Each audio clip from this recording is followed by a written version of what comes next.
এজন্য ধনী জাকাত দিতে চায় না, জাকাত আদায় করা লাগবে। একটা ছোট্ট ঘটনা 2 মিনিটে বলি। আল্লাহর নবী মুসা আলাইহিস সালামের নাম আপনারা শুনেছেন, বলবো?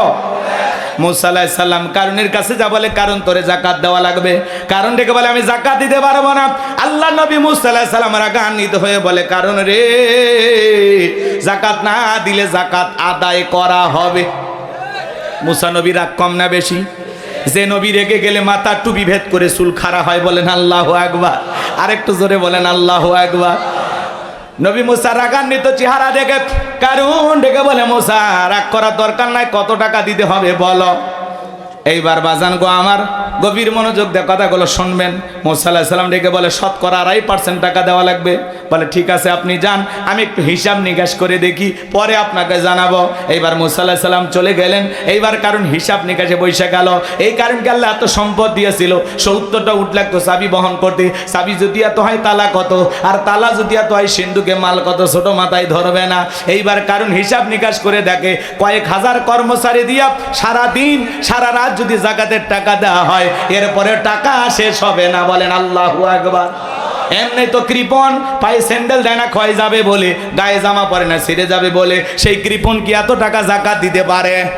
সে একটা গভীর ষড়যন্ত্র করলো। এলাকা একটা 2 নাম্বার মহিলা ছিল, নাম হলো সবদা। এই সবদা নামের পতিতার কাছে যা বলে, সবদা রে, তোরে 2 বস্তা টাকা দেব, বিনিময়ে আমার একটা কাজ করে দিতে হবে।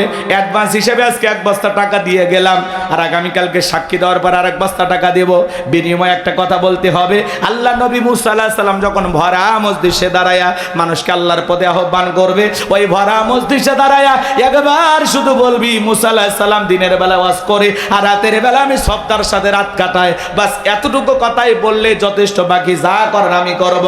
সবদা যেহেতু 2 নাম্বার মহিলা, রাজি হয়ে গেল। কথা বলে না কেন? দেখবেন যারা নোংরা চরিত্রের মানুষ হয়, এদের কাছে পর্দা ভালো লাগে না। এক মডেল অভিনেত্রী সাওয়ালি, সে এসে বলতেছে বোরকা পরা এগুলো ইসলামের পোশাক না, এগুলো সৌদি আরব থেকে আসছে, নবীর যুগে বোরকা ছিল না। জোরে কর না উজবিল্লাহ। ওই মডেল অভিনেত্রী সুন্দরী ওই মহিলা বলতেছে নবীর যুগে বোরকা ছিল না, এগুলো সৌদির পোশাক, সৌদি আরব থেকে এদেশে এসেছে, আর জোর করে মানুষের উপরে চাপায় দেওয়া হচ্ছে। বলেন তো বাজান, নারীদের জন্য পর্দা করা নফল না ফরজ? আল্লাহ বলেন, অকরনা ফি বুয়ুতিকুন্না ওয়ালা তাবাররাজনা তাবাররুজাল জাহিলিয়াতিল উলা। নারীরা তোমরা ঘরের ভিতর অবস্থান করো, খবরদার জাহিলিয়াতি যুগের মেয়েদের মতো নোংরা অশ্লীল পোশাক পরে নিজের দেহকে প্রদর্শন করো না। নারীরা যদি বাহিরে যায়, ঢিলাঢালা পোশাক পরে যাবে, হাত মোজা পা মোজা লাগাবে, ফরজ পর্দা মেনে নারীরা বাহিরে ঘোরাফেরা করবে। কথা বলেন ঠিক কিনা?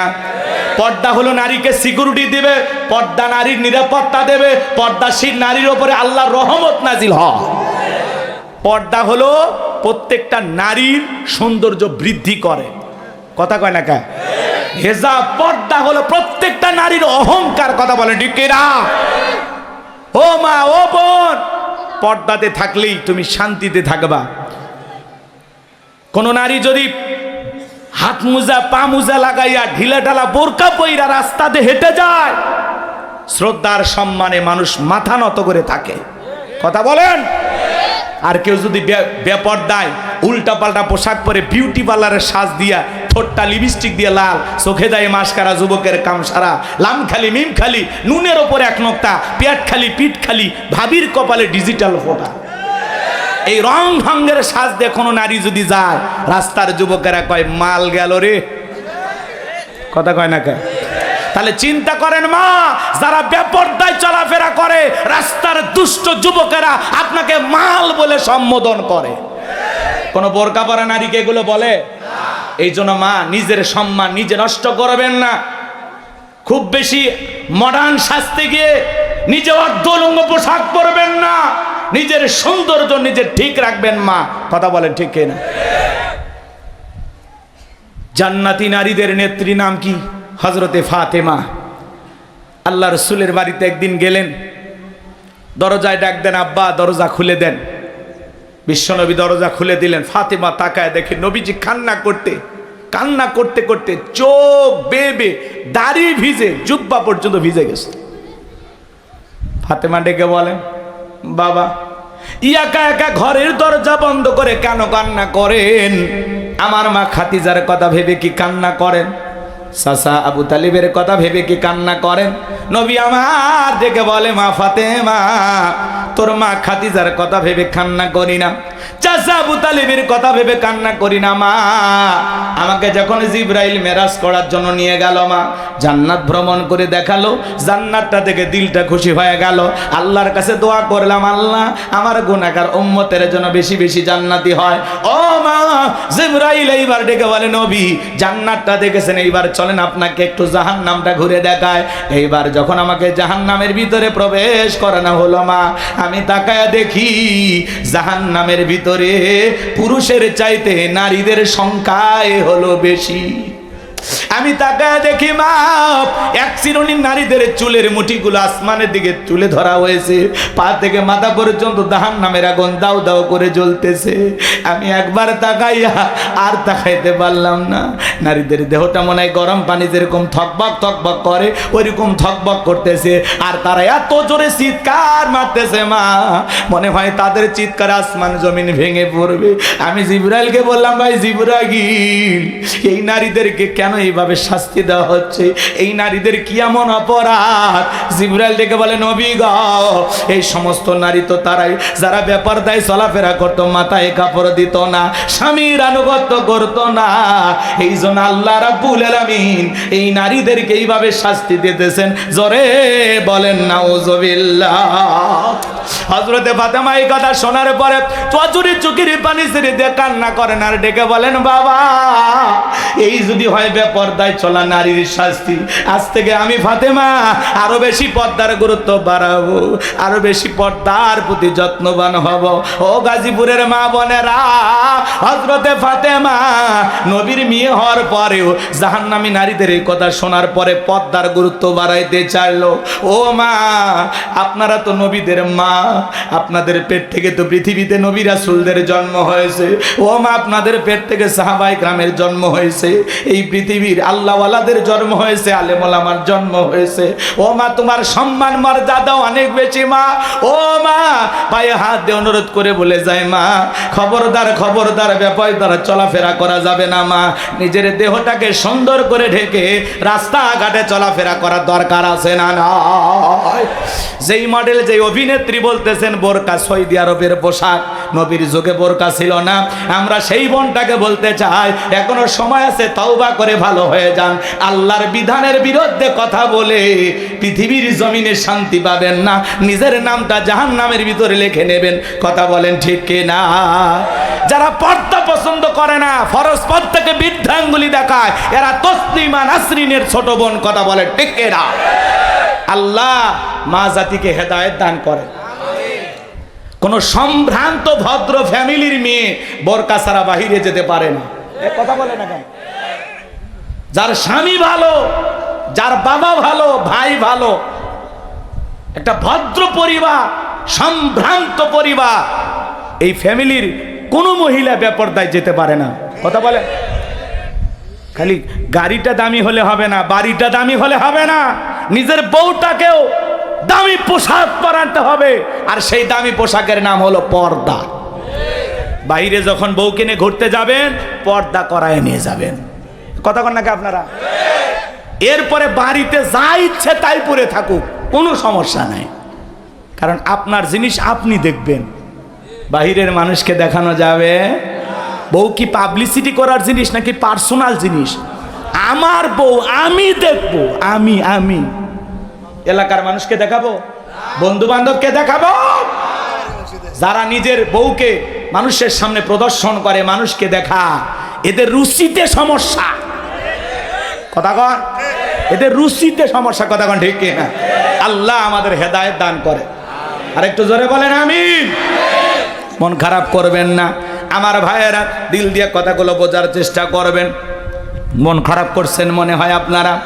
এইবার সফদা নামের সেই মহিলা রাজি হয়ে গেল। পরের দিন সকালবেলা আল্লাহর পয়গাম্বর মুসা আলাইহিস সালাম হাজার হাজার জনতার সামনে ওয়াজ করতেছেন, সুন্দর করে উপদেশ দিতেছেন।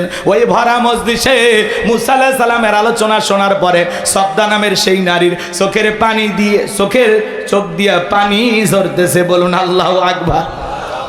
এবার নারীটা অজরে চোখের পানি ছেড়ে দিয়ে কান্না করতেছে, কারণ ডেকে বলে তাড়াতাড়ি করে দাঁড়াও, বলেন আর একটু শুনি। এইবার দুইজন লোক পাঠা দিয়েছে, ওরা বলে নেতা গতকাল রাত্রিতে 1 বস্তা টাকা দিয়েছে, আর 1 বস্তা টাকা আছে, তাড়াতাড়ি করে সাক্ষী দিয়ে টাকার বস্তাটা নিয়ে যা। সবটা বলে আর একটু শুনি, বলে না শুনতে দেওয়া যাবে না। দুইজন 2 হাত ধরে ওই ভরা মজলিসে সবটাকে জোর করে দাঁড় করা দেয়। যখন জোর করে দাঁড় করায় দিয়েছে, কারণ লাভ মেরে দাঁড়ায়, বলে মুসা রে ওয়াজ বন্ধ কর, তাকায় দেখ 2 নাম্বার মহিলা দাঁড়াইছে। মহিলাটা 2 নাম্বার না 1 নাম্বার, মুসা নবী কি জানে, রতনে রতন চেনে। ডাইরেক্ট বলতেছে, ও নবী মুসা ওয়াজ বন্ধ করো। আজও পৃথিবীর জমিনে তাকায় দেখবেন আলেম ওলাম যখন হক কথা বলে, আল্লাহর আইনের কথা বলে, মসজিদের মেম্বারে দাঁড়িয়ে যখন সুদের বিরুদ্ধে বক্তব্য দেয়, সভাপতি সুদখোর খেপে যায়। ডাইরেক্ট বলে, হুজুর আপনার ওয়াজ বন্ধ করেন, আপনার ওয়াজ লাইন ছাড়া। যারা আলেমদেরকে বলে আপনার ওয়াজ লাইন ছাড়া, আসলে ওর জীবনটা লাইন ছাড়া, ও পুরোটাই তার সেরা। কথা কন, হুজুরের হক কথা বলবে, ভালো লাগলে শুনবেন, না লাগলেও শোনা লাগবে, মানে না না মানে পরেকার হিসাব। আজকে হক কথা বলা যায় না, একটু হক কথা বললে মসজিদে এসি লাগায় দেয়, বলে হুজুর মাথা ঠান্ডা রাখেন। কথা কন, কি কায়দায় চলতেছে দুনিয়াদারি, খালি তেল তেলা, খালি তেল তেল। হক কথা বলতে চায়, রাগ করতেছেন?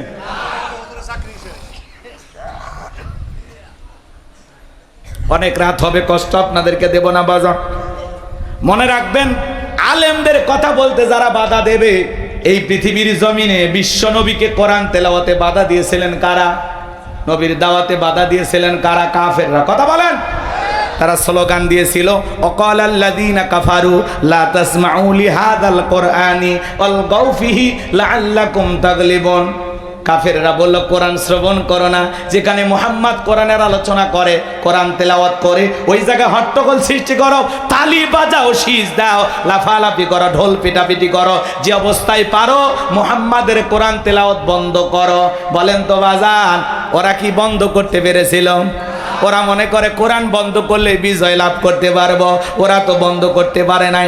আজও বাংলার জমিনে দেখবেন এমনও মানুষ আছে, যাত্রা হলে কোনো সমস্যা নাই, গান বাজনা সমস্যা নাই, বাণিজ্য মেলার নামে রাত 12টার পরে নর্তকীর গায়ে একটা সুতার কাপড় থাকে না, ওখানে 144 জারি করা হয় না।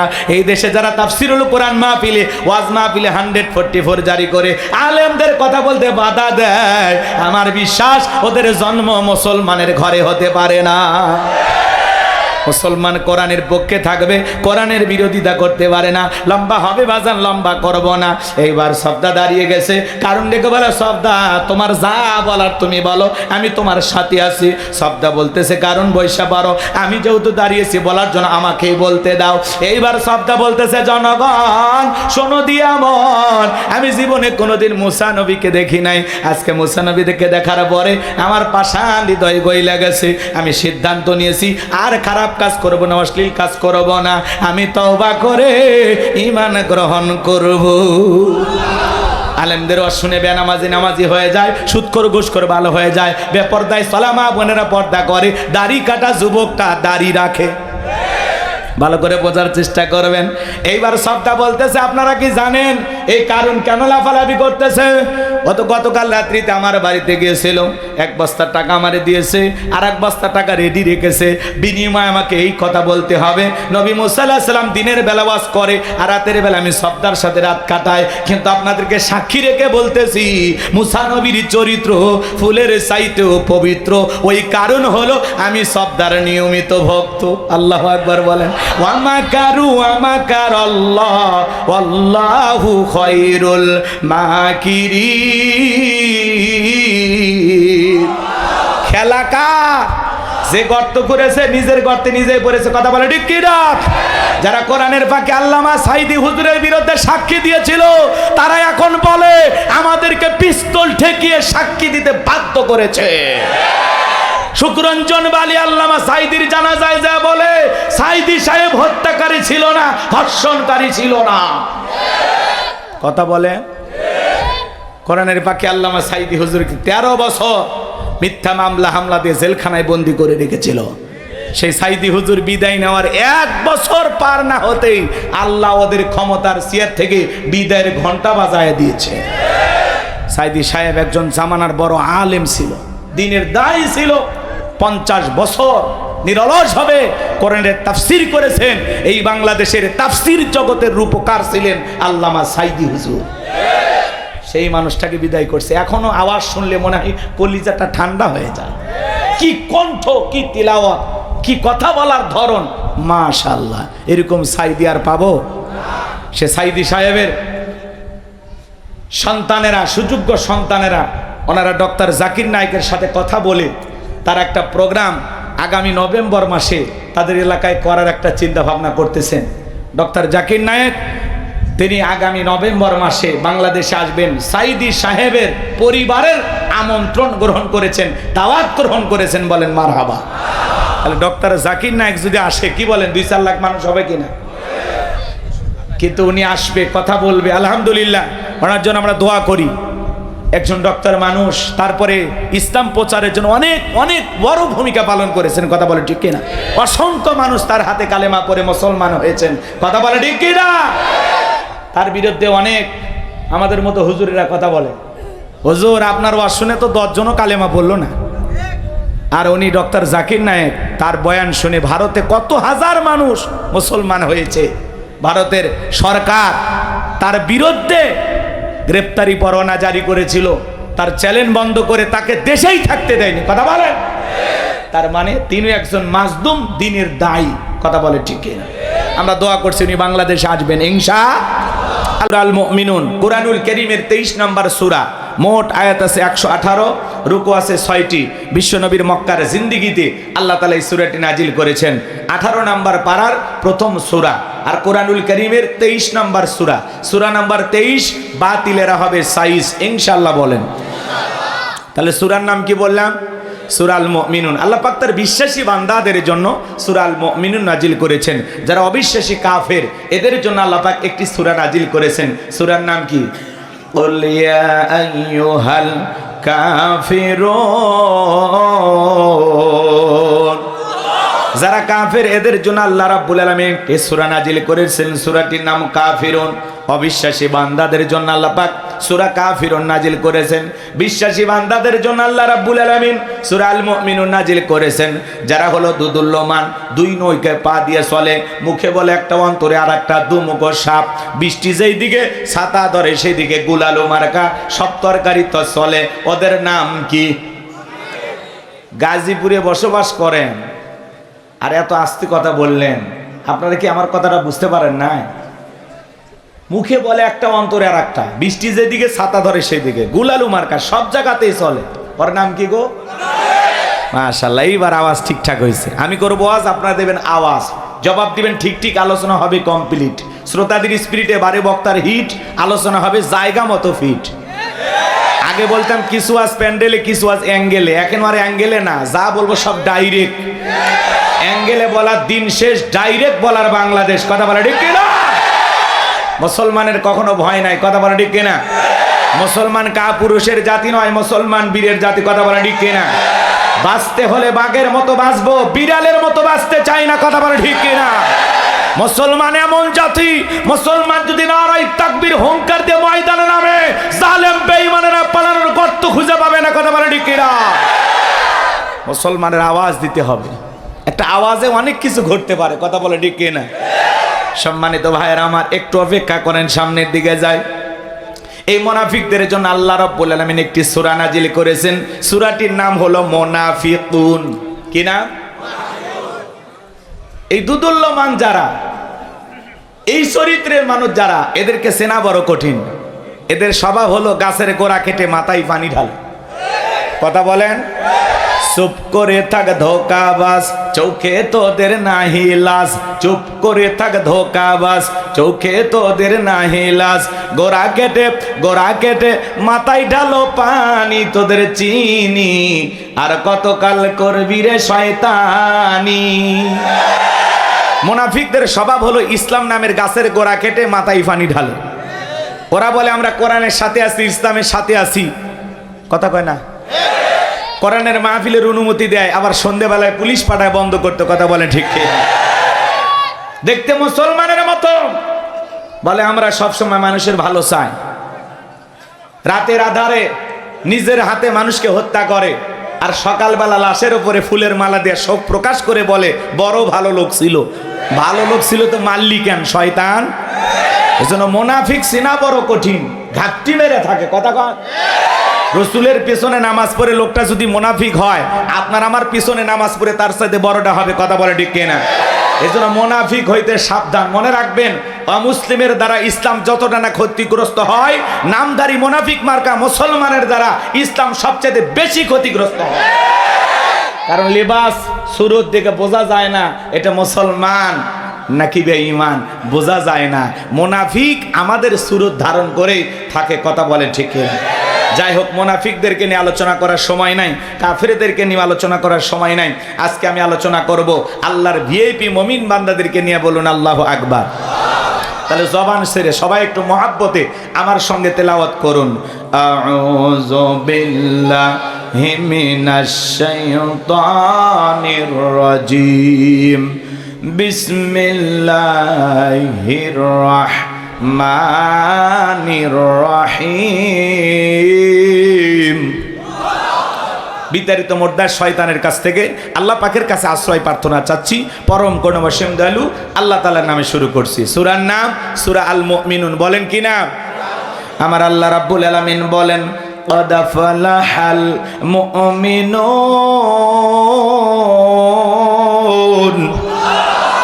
যে কোনো আয়াত বা সূরা তাফসীর করতে হলে কোন প্রেক্ষাপটে কোন সময় আল্লাহ তাআলা সেই সূরাটি বা আয়াতটি নাজিল করেছেন, সেই নাজিলের প্রেক্ষাপট জানা দরকার আছে না নাই?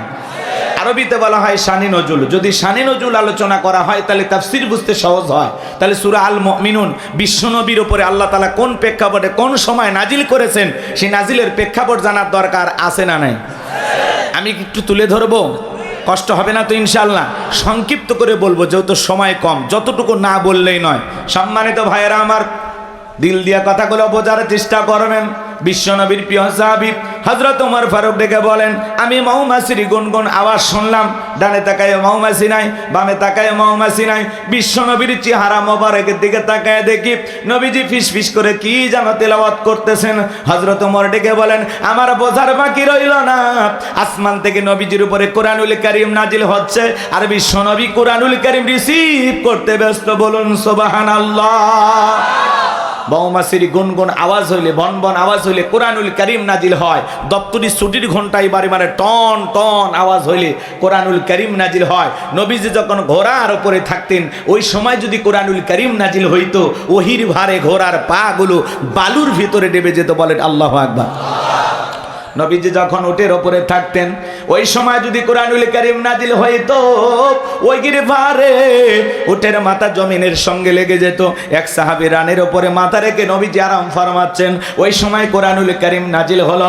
সাহাবী ডেকে বলেন, আমার কাছে মনে হয় আমার রানটা ফেটে যাবে, আমার কাছে মনে হয় আমার রানের ওপরে পাহাড় চেপে ধরা হয়েছে। তাহলে বলেন তো বাজান, কোরআনুল কারীমের একটা আলাদা ওয়েট, আলাদা একটা ওজন আছে না নাই? জীবনের প্রথম ওহী রিসিভ করতে গিয়ে নবীজির শরীর মোবারকে জ্বর পর্যন্ত এসেছিল। 8টি পদ্ধতিতে নবীজির উপরে কোরআনুল কারীম নাজিল হইতো। দীর্ঘ 23 বছরে যেই কোরআনুল কারীম বিশ্বের উপরে, বিশ্ব নবীর উপরে নাজিল হয়েছে। বাজান গো, আমার দিল দিয়ে কথাগুলো বোঝার চেষ্টা করবেন। সেই কোরআন প্রত্যেকটা মুসলমানের ঘরে ঘরে আছে। এমনও মুসলমান এই জায়গায় বসে আছে 40-50 বছর বয়স হয়ে গেছে, আল্লাহর কোরআনটা কোনোদিন খুলেও দেখে নাই। এরকম কপাল পরাও আছে না না? তাহলে আল্লাহ কোরআনুল কারীম কেন পাঠিয়েছেন? কোরআনের ভিতরে আল্লাহ কি বলেছেন মুসলমান হিসেবে আমাদের জানার দরকার আছে না নাই? পড়ার দরকার আছে না নাই? কোরআন পড়বেন তো ইনশাআল্লাহ। আল্লাহ যেন আমাদের সবাইকে কোরআন পড়নেওয়ালা মানুষ হিসাবে কবুল করে নেন। জোরে বলেন আমিন। লম্বা হবে, আমি লম্বা করব না। হযরত ওমর ফারুক ডেকে বলেন, নবীজির কুরআনুল কারীম রিসিভ করা শেষ হয়ে গেল। বিশ্ব নবী সাহাবায়ে কিরামদের দিকে মুখ ঘোরায় ডেকে বলেন, আমার সাহাবীরা, এই মাত্র আসমান থেকে জিবরাইল এসে আমার উপরে সূরা আল মুমিনুনের 10টি আয়াতে কারিমা নাযিল করে জানায় দিয়ে গেলেন, নবী গো, এই 10টি আয়াতের ভিতরে আল্লাহ রাব্বুল আলামিন তার আদরের মুমিন বান্দাদের জন্য 7টি কোয়ালিটি নিয়ে আলোচনা করেছেন, 7টি গুণাবলী নিয়ে আলোচনা করেছেন। কোন মুমিন যদি এই 7টি গুণে গুণান্বিত হতে পারে, 7টি গুণ দিয়ে তার জীবনটাকে সাজাইতে পারেন, আমার আল্লাহ রাব্বুল আলামিন বলেন, উলাইকা হুমুল ওয়ারিসুন আল্লাযীনা ইয়ারিসুনাল ফিরদাউস হুম ফিহা খালিদুন। আমার আল্লাহ রাব্বুল আলামিন বলেন, তারাই হবেন উত্তরাধিকারী জান্নাতুল ফেরদাউসের, সেখানে তারা চিরকাল বসবাস করবেন। আমার আল্লাহ কোনোদিন তাদেরকে জান্নাত থেকে বের করে দেবেন না, বলুন সুবহানাল্লাহ। ভাইয়েরা আমার, দিল দিয়ে কথাগুলো বোঝার চেষ্টা করবেন। বাবা মারা গেলে ওয়ারিশ সূত্রে সন্তান যেরকম বাবার সম্পত্তির ভাগ পায়, কোন মুমিন যদি এই 7টি গুণে গুণান্বিত হতে পারে, 7টি গুণ দিয়ে তার জীবনটাকে সাজাইতে পারেন, আমার আল্লাহ রাব্বুল আলামিন তাকে জান্নাতুল ফেরদাউসের ওয়ারিশ বানায় দিবেন, বলুন সুবহানাল্লাহ। কারা কারা জান্নাতে যেতে চান, 2 হাত তুলে আল্লাহকে দেখান। আল্লাহ আমাদের সবাইকে জান্নাতি মানুষ হিসেবে কবুল করুন, জোরে বলুন আমিন। আর একটু জোরে বলুন আমিন, আরো একবার বলুন আমিন। এবার 7টা আঙ্গুল দেখান। জান্নাতে যেতে হলে কয়টা গুণাবলী? 7টি। জোরে বলেন কয়টি? আরো জোরে। জোরে হলো না, উঠেই যাবে। হ্যাঁ, একটু মিছিল করার অভ্যাস করেন। 16 বছর মিছিল করতে পারেননি, সামনে 16 বছরের কাজা আদায় করা লাগবে। হ্যাঁ, এদিক খেয়াল করেন আমার ভাইয়েরা। আল্লাহর কোন মুমিন বান্দা যদি 7টি গুণাবলী অর্জন করে কবরে যাইতে পারে, তার নামে জান্নাতুল ফেরদাউসের ভিতরে জায়গা বরাদ্দ থাকবে। সুবহানাল্লাহ বলবেন। কোন মানুষ যদি ঢাকা উত্তরাতে একটু জমি কিনতে পারে, কথা বলেন, ঢাকা গুলশানে যদি একটা বাড়ি বানাইতে পারে, কি আনন্দ। হ্যাঁ, আজকে আমি গোলাম রব্বানী যে আলোচনা করব, 1500 বছর আগে বিশ্ব নবীর মাধ্যমে আল্লাহ রাব্বুল আলামিন যে মেসেজ সূরা আল মুমিনুনে জানিয়ে দিয়েছেন, যদি আপনারা এই 7টা গুণাবলী নিজের জীবনে ধারণ করতে পারেন, এই 7টি গুণ দিয়ে নিজের জীবনটাকে সাজাইতে পারেন, জান্নাতুল ফেরদাউসের ভিতরে আপনার নামে জায়গা বরাদ্দ হয়ে যাবে, বলুন সুবহানাল্লাহ। তাহলে একটু শোনার দরকার আছে না নাই? হ্যাঁ, অনেকে বলে হুজুর এমন ওয়াজ করবেন যাতে জান্নাত আমরা ক্লিয়ার ভাবে পাই। আজকের আলোচনা ওইরকমই, খালি 7টা গুণাবলীর কথা বলে দিয়ে যাব, এই 7টা গুণাবলী আমল করলে একেবারে জান্নাত ক্লিয়ার। কথা কয় না? আপনি জান্নাতে যান, এটাই তো আমার চাওয়া। আর কোনো চাওয়া আছে? কথা বলেন না কেন ভাই? আমরা সবাই যদি একই জান্নাতে থাকি, কি বলেন, মারামারি হবে? কোনো ঝামেলা হবে? জান্নাতে কোনো মারামারি আছে? জায়গা জমিনে দ্বন্দ্ব আছে? ওখানে কোনো সাদাবাজ আছে? টেন্ডারবাজ আছে? ওখানে কোনো ধরনের বিশৃঙ্খলা আছে? যে যার মতো থাকবে, আরামাইশে থাকবে, কেউ কাউকে দেখে হিংসা করবে। ওখানে কোনো ঝামেলাই নাই, কোনো রাগারাগি নাই, কারো মেজাজ কখনো গরম হবে না। কি যে রাগারাগি, খালি শান্তি আর শান্তি, শান্তি আর শান্তি। সুবহানাল্লাহ বলেন। আল্লাহ আমাদের সবাইকে জান্নাতে যাওয়ার মতো নেক আমল করা তৌফিক দান করুন, চিল্লা বলেন আমিন। সম্মানিত ভাইরা আমার, নবীজি এইবার সাহাবায়ে কিরামদের সামনে তেলাওয়াত করে শুনিয়ে দিলেন। আমার আল্লাহ রাব্বুল আলামিন বলেন, ক্বাদ ফালাহাল মুমিনুন। আমার আল্লাহ রাব্বুল আলামিন বলেন, অবশ্যই মুমিনেরা সফল, অবশ্যই মুমিনেরা সফল। অলরেডি মুমিনেরা সফল। সফল হয়েছে তারা, ঈমান এনেছে যারা। আল্লাহু আকবার বলেন। ভালো করে বোঝার চেষ্টা করবেন। ক্বাদ আফলাহাল মুমিনুন, অবশ্যই মুমিনেরা সফল। অলরেডি মুমিনেরা সফল। সফল হয়েছে যারা, ঈমান আনবে যারা। সফল হতে পারবে তারা, ঈমান আনবে যারা। ঈমানদার ছাড়া সফল হওয়া যাবে না। সংক্ষিপ্ত কথা বলে দিয়ে যায়, অনেকে মনে করে টাকা থাকলে সফল, ক্ষমতা থাকলে সফল, সেলিব্রিটি, নায়ক, সুপারস্টার এরা বুঝি সফল না। ভালো করে বোঝার চেষ্টা করবেন। বর্তমানে পৃথিবীর সবচাইতে ক্ষমতাধর ব্যক্তির নাম কি? Donald Trump. এ হলো বর্তমান পৃথিবীর সবচেয়ে বড় ক্ষমতাধর। কথা বলেন না কেন? আমেরিকার ইতিহাসে আজ পর্যন্ত কোনো নারীকে ওরা প্রেসিডেন্ট বানায়নি। কথা কয় না কেন? বানাইছে? আপনারা কি করেন? রাগ করেন? আর বানান মাঝে মাঝে এমন মানুষকে বানান যে আপনাদেরকে ফেলাইয়া পালিয়ে যায়। কথা বলেন? জামাই বাড়িতে গেছে না? হ্যাঁ, রাগ করেন না। এগুলো বললে আবার অনেকে বলে হুজুর যা হচ্ছে হচ্ছে, এগুলো বলার দরকার না। না, মাঝে মাঝে নাড়া না দিলে আপনি ভুলে যাবেন, কারণ আমাদের ভুলে যাওয়ার বড় স্বভাব। আমরা সব জিনিস বেশি দিন মনে রাখতে পারি না। রাগ করেন? এজন্য মেয়ে মানুষের রাগ বেশি, জেদ বেশি, অভিমান বেশি। দেখেন না, স্বামীর সাথে ঝগড়া লেগে রাগ করে হাড়ি পাতিল ভেঙে ফেলে দেয়, স্বামীর তুলা সার মারে, রাগ করে সংসার দিয়ে বাপের বাড়ি চলে যায়, রাগ করে 20 কোটি জনগণ রেখে চলে গেছে। কথা বলে ঠিক না? আমার ঈশ্বর চাচাকে বলা হয় স্বৈরাচার শাসক। ঈশ্বর চাচা ক্ষমতার থেকে পদত্যাগ করে জেলে গেছে, দেশ ছাড়েনি, বাপের বেটা। দেশ নেত্রী বেগম খালেদা জিয়া অসুস্থ হয়ে দেশে পড়েছিলেন, জেল কেটেছেন, দেশ ছেড়ে পালিয়ে যাননি, বাপের বেটি। আর আপনি বড় বড় কথা বলতেন পালাবো না, হারাবো না, কই পালিয়েই তো গেলেন, নিজের কথা ঠিক রাখলেন না। আবার মাঝে মাঝে বলে আমি দেশের কাছে আছি, শর্ট করে ঢুকবেন তো বের হলেন কেন? হ্যাঁ, আর আমরাও বলতে চাই মেয়ে মানুষ কতদিন বাইরে থাকবে? এই দেশ ওনার বাবার, এই দেশ ওনার স্বামী, আসুক না ভাই, আসলে আপত্তি আছে? আমরা বলতেছে যাওয়ার আগে বলে যাননি, আসার আগে বলার দরকার নাই, যে দিক দিয়ে মন চায় আপনি এই দেশে আসেন। কথা বলে ঠিক না? বুবু আই বাপ তুমি আই বাহাগো, সেই দিন আইসা বুবু ক্ষমতা পাই বাহানা। ও বুবু আই বাপ তুমি আই বাহাগো, সেই দিন আইসা বুবু ক্ষমতা পাই বাহানা। খোঁজনাই বহু কাদের কাকার, অবস্থা খারাপ দরবেশ বাবার, হাও নাঙ্কেল এখন সামনেও আসে না। নেতা কর্মী সব জেলের ভিতর, আমি আসি ডরের ওপর, কখন জানি আসে গ্রেফতারি পরোয়ানা। বুবু আইবা তুমি আইবা গো, সেই দিন আইসা বুবু চিয়ার পাই বাহানা। ক্ষমতার চেয়ার থেকে নামা সহজ, কিন্তু ওই চেয়ারে ওটা কঠিন। কথা বলে ঠিক কিনা? আগামীতে সিদ্ধান্ত নেব, যেই দলেরই হোক আমরা পুরুষ প্রধানমন্ত্রী চাই। যেই দলেরই হোক একটা পুরুষ নেতা কারা চান? হাত তুলে দেখান। লিল্লাহে তাকবীর। নারীদের দেখার দিন শেষ, আগামীতে পুরুষের বাংলাদেশ। আল্লাহ কবুল করেন।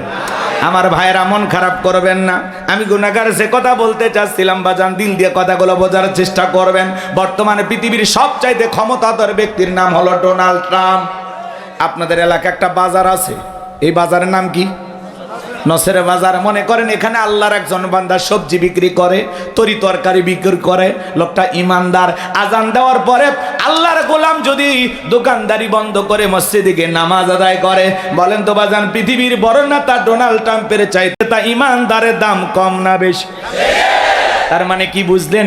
ইমান আছে যার, আল্লাহর কাছে দাম আছে তার। কথা বলেন ঠিক কিনা? পাশের দেশে নরেন্দ্র মোদী, এ যত বড়ই ক্ষমতাধর হোক না কেন, আমাদের দেশের একজন ভ্যান চালক, রিক্সা চালক, লোকটা যদি ইমানদার হয়, আজান দেওয়ার পরে মাথা নত করে যদি আল্লাহকে সিজদা দেয়, বলেন তো বাজান ভারতের দাদার চাইতে ওই রিক্সা চালক, ভ্যান চালক ইমানদারের দাম কম না বেশি? তার মানে কি বুঝলেন? ইমান আছে যার, আল্লাহর কাছে দাম আছে তার। কোন বেঈমানের দাম আল্লাহর কাছে নাই। বেঈমানেরা ক্ষমতার দাম্ভিকতায় দুনিয়াতে সফল হতে পারে, মরার পরে সবগুলো বেঈমানকে পিটাইয়া জাহান্নামে দিবেন তিনি কে?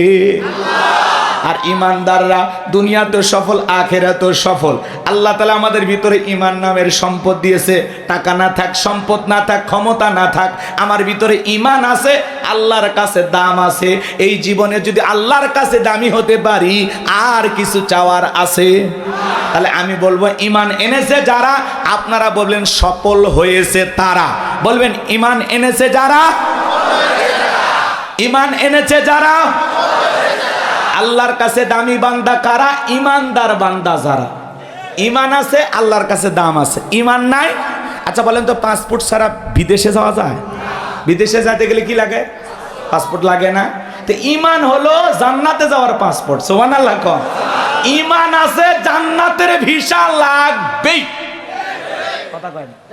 জান্নাতের ভিসা লাগবে ইনশাআল্লাহ, কিন্তু কোনো বেঈমানের জন্য জান্নাতের ভিসা লাগবে? সবগুলো কই যাবে? জাহান্নামে। এই জন্য বলতেছি, ক্ষমতা থাকলেই সফল হওয়া যায় না, টাকা থাকলেই সফল হওয়া যায় না, নায়ক, সুপারস্টার, ফুটবল, ক্রিকেটার এগুলো হলেই সফল হওয়া যায় না। আল্লাহর কাছে সফল হতে পারবে তারা ঈমান আনবে যারা, হোক না সে রিক্সা চালক, হোক না ফকির, হোক না মিসকিন, হোক না সাদা, হোক না কালো, হোক না ধনী, হোক না গরিব, ঈমান আছে, আল্লাহর কাছে দাম আছে। তাহলে আমরা সবাই ঈমানদার তো ইনশাআল্লাহ। এই জন্য আল্লাহ রাব্বুল আলামিন বলেন কদ আফলাহাল মুমিনুন, অবশ্যই মুমিনেরা সফল, অলরেডি মুমিনেরা সফল। ভালো করে বোঝার চেষ্টা করবেন। ঈমান আনার পরে আল্লাহ রাব্বুল আলামিন আপনাকে আমাকে যে দায়িত্ব দিলেন, গভীর মনোযোগ দিয়ে কথাগুলো শুনে যাবেন। ছোট্ট একটা প্রশ্ন আপনাদেরকে করি, একজন অমুসলিম জোহরের নামাজের পূর্বে ঈমান গ্রহণ করেছে, ওই ব্যক্তির উপরে জোহরের সালাত আদায় করা কি? মাশাআল্লাহ, চমৎকার শ্রোতা। গাজীপুরের মানুষ তো খুব চালাক। শ্রোতারা যদি চালাক হয়, ওয়াজ করে শান্তি পাওয়া যায়। কইতে কলিকাতা বুঝে নেয়, কথা বলেন ঠিক কিনা? তাহলে ঈমান আনার পরেই মুমিন জীবনের সবচাইতে গুরুত্বপূর্ণ ইবাদতের নাম হলো নামাজ। জোরে বলেন কি? আল্লাহ পাক যখন মুমিনদের 7টি গুণাবলী, 7টি কোয়ালিটি নিয়ে আলোচনা শুরু করলেন, 1 নাম্বার আল্লাহ তাআলা সালাত দিয়ে শুরু করেছেন। বলেন আল্লাহু আকবার। যুবক যারা আছো নিরাশ হয় না, তোমরা যুবক, আমিও যুবক, তোমাদের মনের দুঃখটাকে আমি বুঝি। তোমাদের জন্য স্পেশাল আলোচনা মাথার মেমোরিতে সেভ করা আছে, সময় মতো ডাউনলোড দিয়ে শোনায় দেবো ইনশাআল্লাহ। মা বোন যারা ওয়াজ শুনতেছেন, মা আপনারা একেবারে নিরাশ হবেন না, আপনাদের জন্য স্পেশাল কিছু আলোচনা হবে ইনশাআল্লাহ। কষ্ট হচ্ছে? তাহলে একটু সময় দেওয়া দরকার আছে না নাই? যুবকদের জন্য স্পেশাল কিছু আলোচনা হবে। মুমিন বান্দার 4 নাম্বার গুণাবলীতে যা খালি যুবকদের ওয়াজ। কার ওয়াজ? ইনশাআল্লাহ। একটু অপেক্ষা করেন বাজান গো আমার, গভীর মনোযোগ দিয়ে কথাগুলো শুনে যান। তাহলে মুমিন বান্দার 1 নাম্বার গুণাবলী, আল্লাহ রাব্বুল আলামিন বলেন আল্লাযীনা হুম ফি সালাতিহিম খাশিউন।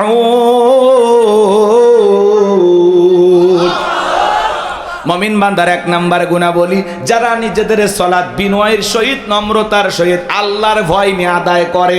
সালাত আদায় করতে হবে কার ভয়ে? ইয়া আইয়ুহাল্লাযীনা আমানুত্তাকুল্লাহ, হে ঈমানদারগণ আমি আল্লাহকে ভয় করো, হাক্কা তুকাতিহি, ভয় করার মতো ভয় করো। আপনি আমি যখন সালাত আদায় করার জন্য মসজিদে দাঁড়িয়ে যাব, মসজিদের ভিতরে যখন নামাজে দাঁড়িয়ে যাব, অন্তরের ভিতরে সুচিন্তা, দুশ্চিন্তা, বিবির কথা, সংসারের কথা, ব্যবসা বাণিজ্যের কথা, দুনিয়াবি কোনো চিন্তা ভাবনা মনের মধ্যে রাখা যাবে না। সব চিন্তা ভাবনা, টেনশন মসজিদের বাইরে রেখে আল্লাহর ভয় নিয়ে নামাজে দাঁড়াইতে হবে। আপনি এমন ভাবে নামাজে দাঁড়িয়ে যাবেন, মনে মনে ভয় করবেন, আমি নামাজ আদায় করতেছি, আমার আল্লাহ আমাকে দেখতেছেন। মনে মনে নামাজ আদায় করবেন আর এই স্মরণ করবেন, আমি নামাজ আদায় করতেছি, আমার আল্লাহ আমার সামনেই দাঁড়িয়ে আছেন। এইরকম ভয় নিয়ে আপনাকে আমাকে সালাত আদায় করতে হবে। আমার ভাইয়েরা, বিশ্বনবী কিভাবে সালাত আদায় করতেন? আম্মা জান আয়েশা ডেকে বলেন, নবীজি যখন নামাজের মধ্যে দাঁড়িয়ে যেতেন, আমি মাঝে মাঝে তাকায়া দেখতাম নবীজির পা মোবারক ফুলে উঠেছে। আম্মা জান আয়েশারও ডেকে বলেন, নবীজি এত লম্বা সময় রুকুতে থাকতেন, এত লম্বা সময় সিজদা থাকতেন, মাঝে মাঝে মনে হয় নবীজি আর কোনোদিন সিজদা থেকে মাথা উঠাবেন না। আম্মা জান আয়েশা ডেকে বলেন, একদিন রাতের বেলায় দেখি নবীজি সিজদা দিয়ে এত কান্না করেছেন, কাঁদতে কাঁদতে সিজদার জায়গাটা পর্যন্ত ভিজে গেছে।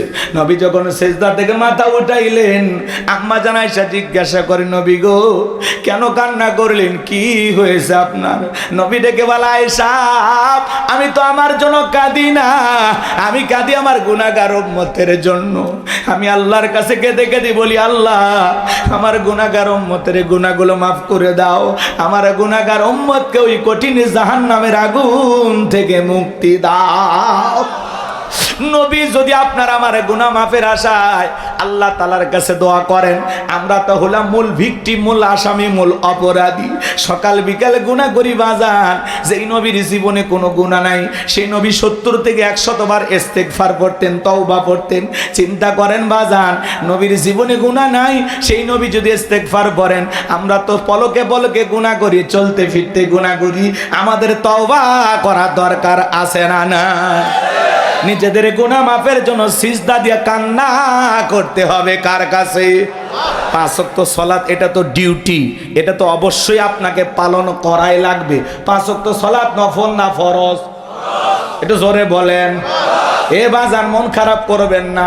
সবচাইতে আফসোসের কথা হলো মুসলমানের কাছে যদি নামাজের ওয়াজ করা লাগে এর চাইতে বড় দুঃখ আর নাই। ভালো করে বোঝার চেষ্টা করবেন গাজীপুরের মুসলমান ভাইয়েরা, 5 ওয়াক্ত সালাত এটা তো রবের বাধ্যতামূলক অর্ডার, অবশ্যই আপনাকে আদায় করা লাগবে। 5 ওয়াক্ত সালাত আদায় করা লাগবে।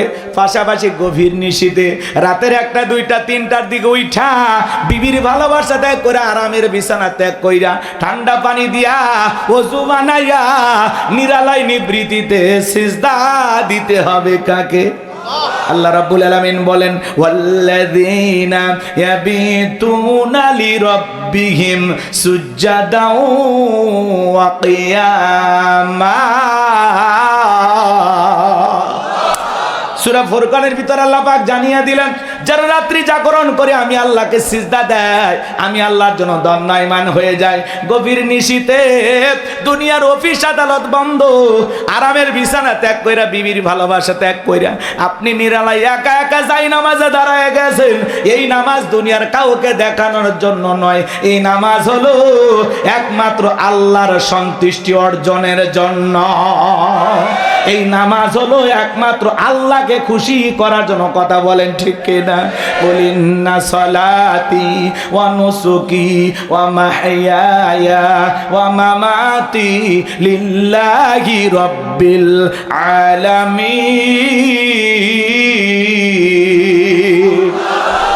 সূরা আনআম আয়াত নাম্বার 162 আল্লাহ রাব্বুল আলামিন জানিয়ে দিলেন নবীজি আপনি বলুন আমার নামাজ, আমার কুরবানি, আমার জীবন, আমার মরণ লিল্লাহি রাব্বিল আলামিন, আসমান জমিনের প্রতিপাল করে জন্য। তাহলে মুমিন জীবনের সব ইবাদত হবে কার জন্য? গভীর নিশীথে কোনো বান্দা যদি তাহাজ্জুদের দায় নামাজে দাঁড়ায় যায়, আপনি যখন সিজদায় গিয়ে ফিসফিস করে আল্লাহর কাছে যা বলবেন, আপনার ওই সিজদায় গিয়ে ফিসফিস করা আওয়াজ আল্লাহ পাক আরশে আজিমে বৈশা শুনতে পায়। যারা গভীর নিশীথে তাহাজ্জুদের সালাত আদায় করে এরা আল্লাহর প্রিয় হতে পারে। যারা তাহাজ্জুদের সালাত আদায় করে এরা আল্লাহর কাছে চাইতে দেরি, আল্লাহ এদেরকে দিতে দেরি করবে না। কথা বলেন ঠিক কি না? তাহলে আল্লাহর প্রিয় যারা, তারা তাহাজ্জুদের জায়নামাজে চোখের পানি ছেড়ে দিয়ে আল্লাহর কাছে কান্না করবে, জাহান্নাম থেকে বাঁচার জন্য আল্লাহর কাছে দোয়া করবে। আমার ভাইয়েরা, রিজিক আল্লাহর কাছে চাইতে হবে। আপনার যদি একটা জুতার যদি স্যান্ডেলের যদি একটা ফিতাও লাগে তবুও চাইতে হবে কার কাছে? দুনিয়ার কারো কাছে চাইবো না, আমরা চাইবো কার কাছে? আল্লাহর কাছে চাইলে আল্লাহ ফেরত দেবে। আল্লাহর কাছে কেউ চাইয়া খালি হাতে ফিরে আসতে পারে? অবশ্যই আল্লাহ তার বান্দাকে দেবেন। এজন্য বাজান গো আমার, এমন একজন আল্লাহ পেয়েছি, এমন এক আল্লাহ পেয়েছি বাজান গো আমার। পৃথিবীতে অপরাধী খোঁজা হয় শাস্তি দেওয়ার জন্য, কিন্তু আমার আল্লাহ এত দয়া এত মায়া, আল্লাহ তার অপরাধী গুনাহগার বান্দাকে ডাক দিয়ে খোঁজে তাকে মাফ করে দেওয়ার জন্য। বান্দা গুনাহ করেছে, তওবা করে ফিরে আসলে খুশি হয় কে? আর একটু জোরে বলেন কি? আমার ভাইরা, এই জন্য আল্লাহ তাআলার কাছে তওবা করে ফিরে আসতে হবে। তাহলে গভীর নিশীথে তাহাজ্জুদের নামাজ আদায় করে যারা আল্লাহর প্রিয় গোলাম হতে পারবে তারা। আল্লাহর বান্দা তাহাজ্জুদ পড়ে, আর কিছু কিছু দুষ্ট যুবক আছে ইউটিউব ইন্টারনেট ঘাটাঘাটি করে সারা রাত মোবাইলে চ্যাটিং কইরা ফজরের আজান হয় যখন, ওই হাইব্রিড যুবক ঘুমাইতে যায় তখন নামাজও পড়ে না। যুবক রে, এই ঘুম ভাঙলে সকাল, না ভাঙলে পরকাল। কথা বলেন, কেমন করে ঘুমাও তুমি? ওরে গাজীপুরের যুবক, কেমন করে ঘুমাও তুমি? ফজর করে কাজা, এমন তো হতে পারে ও তোমার জহরে জানাজা। এমন তো হতে পারে ও তোমার জহরে জানাজা। যুবক, এখনো সময় আছে, ফিরে আসার দরকার আছে না নাই? ফজর পরে ঘুমানোর দরকার আছে না নাই? ফজর পরে তাড়াহুড়া করে ঘুমাবেন না, কিছু সময় একটু হাঁটা চলাচল করবেন, এরপরে 1-1.5-2 ঘন্টা দেরি করে ঘুমাবেন। ফজর পরেই ঘুমাবেন না, একটু সময় নিয়ে চলাচল করবেন, কোরআন তেলাওয়াত করবেন, জিকির করবেন, এরপরে ঘুমাবেন ইনশাআল্লাহ। কষ্ট হচ্ছে? আমার কথা কি বিরক্ত হচ্ছেন আপনারা? তাহলে মুমিন বান্দার 1 নাম্বার গুণাবলী, আল্লাযীনা হুম ফি সলাতিহিম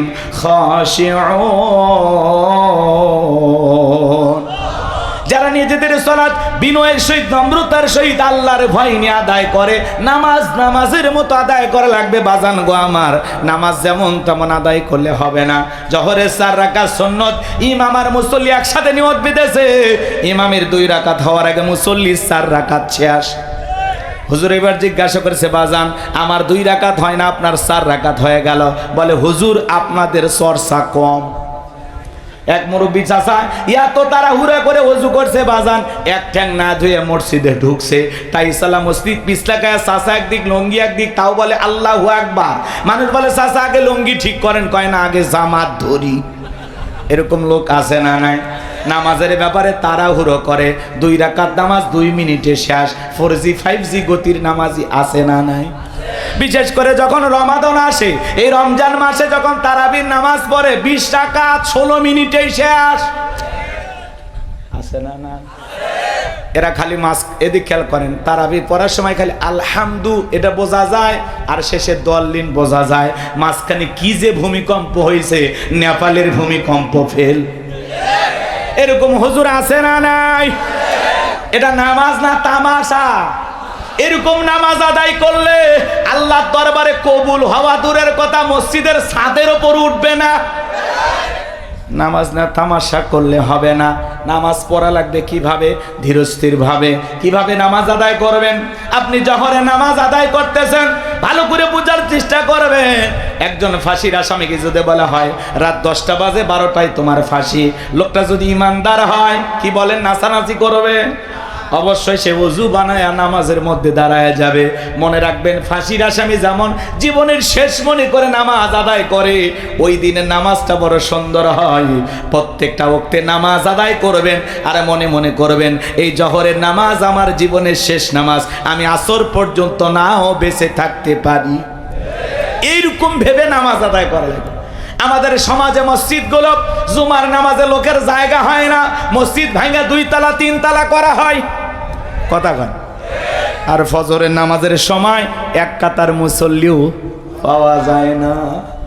এমন মসজিদ আছে মুয়াজ্জিন একাই আজান দিয়ে একাই নামাজ পড়ে। আর রাসূলের জামানায় জুমার নামাজের সময় মসজিদ যেমন কানায় কানায় পূর্ণ ছিল, ফজরের নামাজের সময় মসজিদ কানায় কানায় পূর্ণ ছিল। বলুন সুবহানাল্লাহ। সোনার মক্কা মদিনা আল্লাহ তার গোলামকে নিয়েছিলাম, এবছরে হজে গিয়েছিলাম। ফজরের নামাজের সময়ও মসজিদ যেরকম দেখি, জোহর আসর মাগরিবের সাথে যেরকম দেখি, জুমার দিনে একই রকম দেখি। লক্ষ লক্ষ মুসল্লি নামাজ আদায় করতেছে, বলেন আল্লাহু আকবার। আর এই দেশে খালি জুমার নামাজের মুসল্লি পাওয়া যায় 2 রাকাত, সপ্তাহে মাত্র 2 রাকাত। কোন হুজুর কইছে গো খালি 2 রাকাত পড়ে জান্নাতে যাবেন? হ্যাঁ, আপনি জুমার 2 রাকাত নামাজ আদায় করলেন, মনে করলেন আজকে জুমার নামাজ আদায় করা কি ফরজ, তাহলে আসর কথা কয় না, মাগরিব, এশা, ফজর, এগুলোর গুরুত্ব নাই কেন? বলে এগুলোর গুরুত্ব নাই কেন আপনার কাছে? আপনি কি মুসলমান দাবি করে? ভালো হয়ে যান, এখনো সময় আছে, ভালো হয়ে যান। নিজের বিবেককে প্রশ্ন করেন, আমি যেভাবে আল্লাহর গোলামি করতেছি আসলে কি এই গোলামির দ্বারা জান্নাতে যেতে পারবো? আমি যেভাবে গোলামি করতেছি আমার আল্লাহ কি আমার গোলামি দেখে খুশি? একটু নিজেকে নিজেই প্রশ্ন করবেন। এই যুবক, এই বসে যান। বাপ বেটা কি চলে যাওয়ার নিয়ত করছেন? এখনো কিন্তু 12:30 বাজেনি।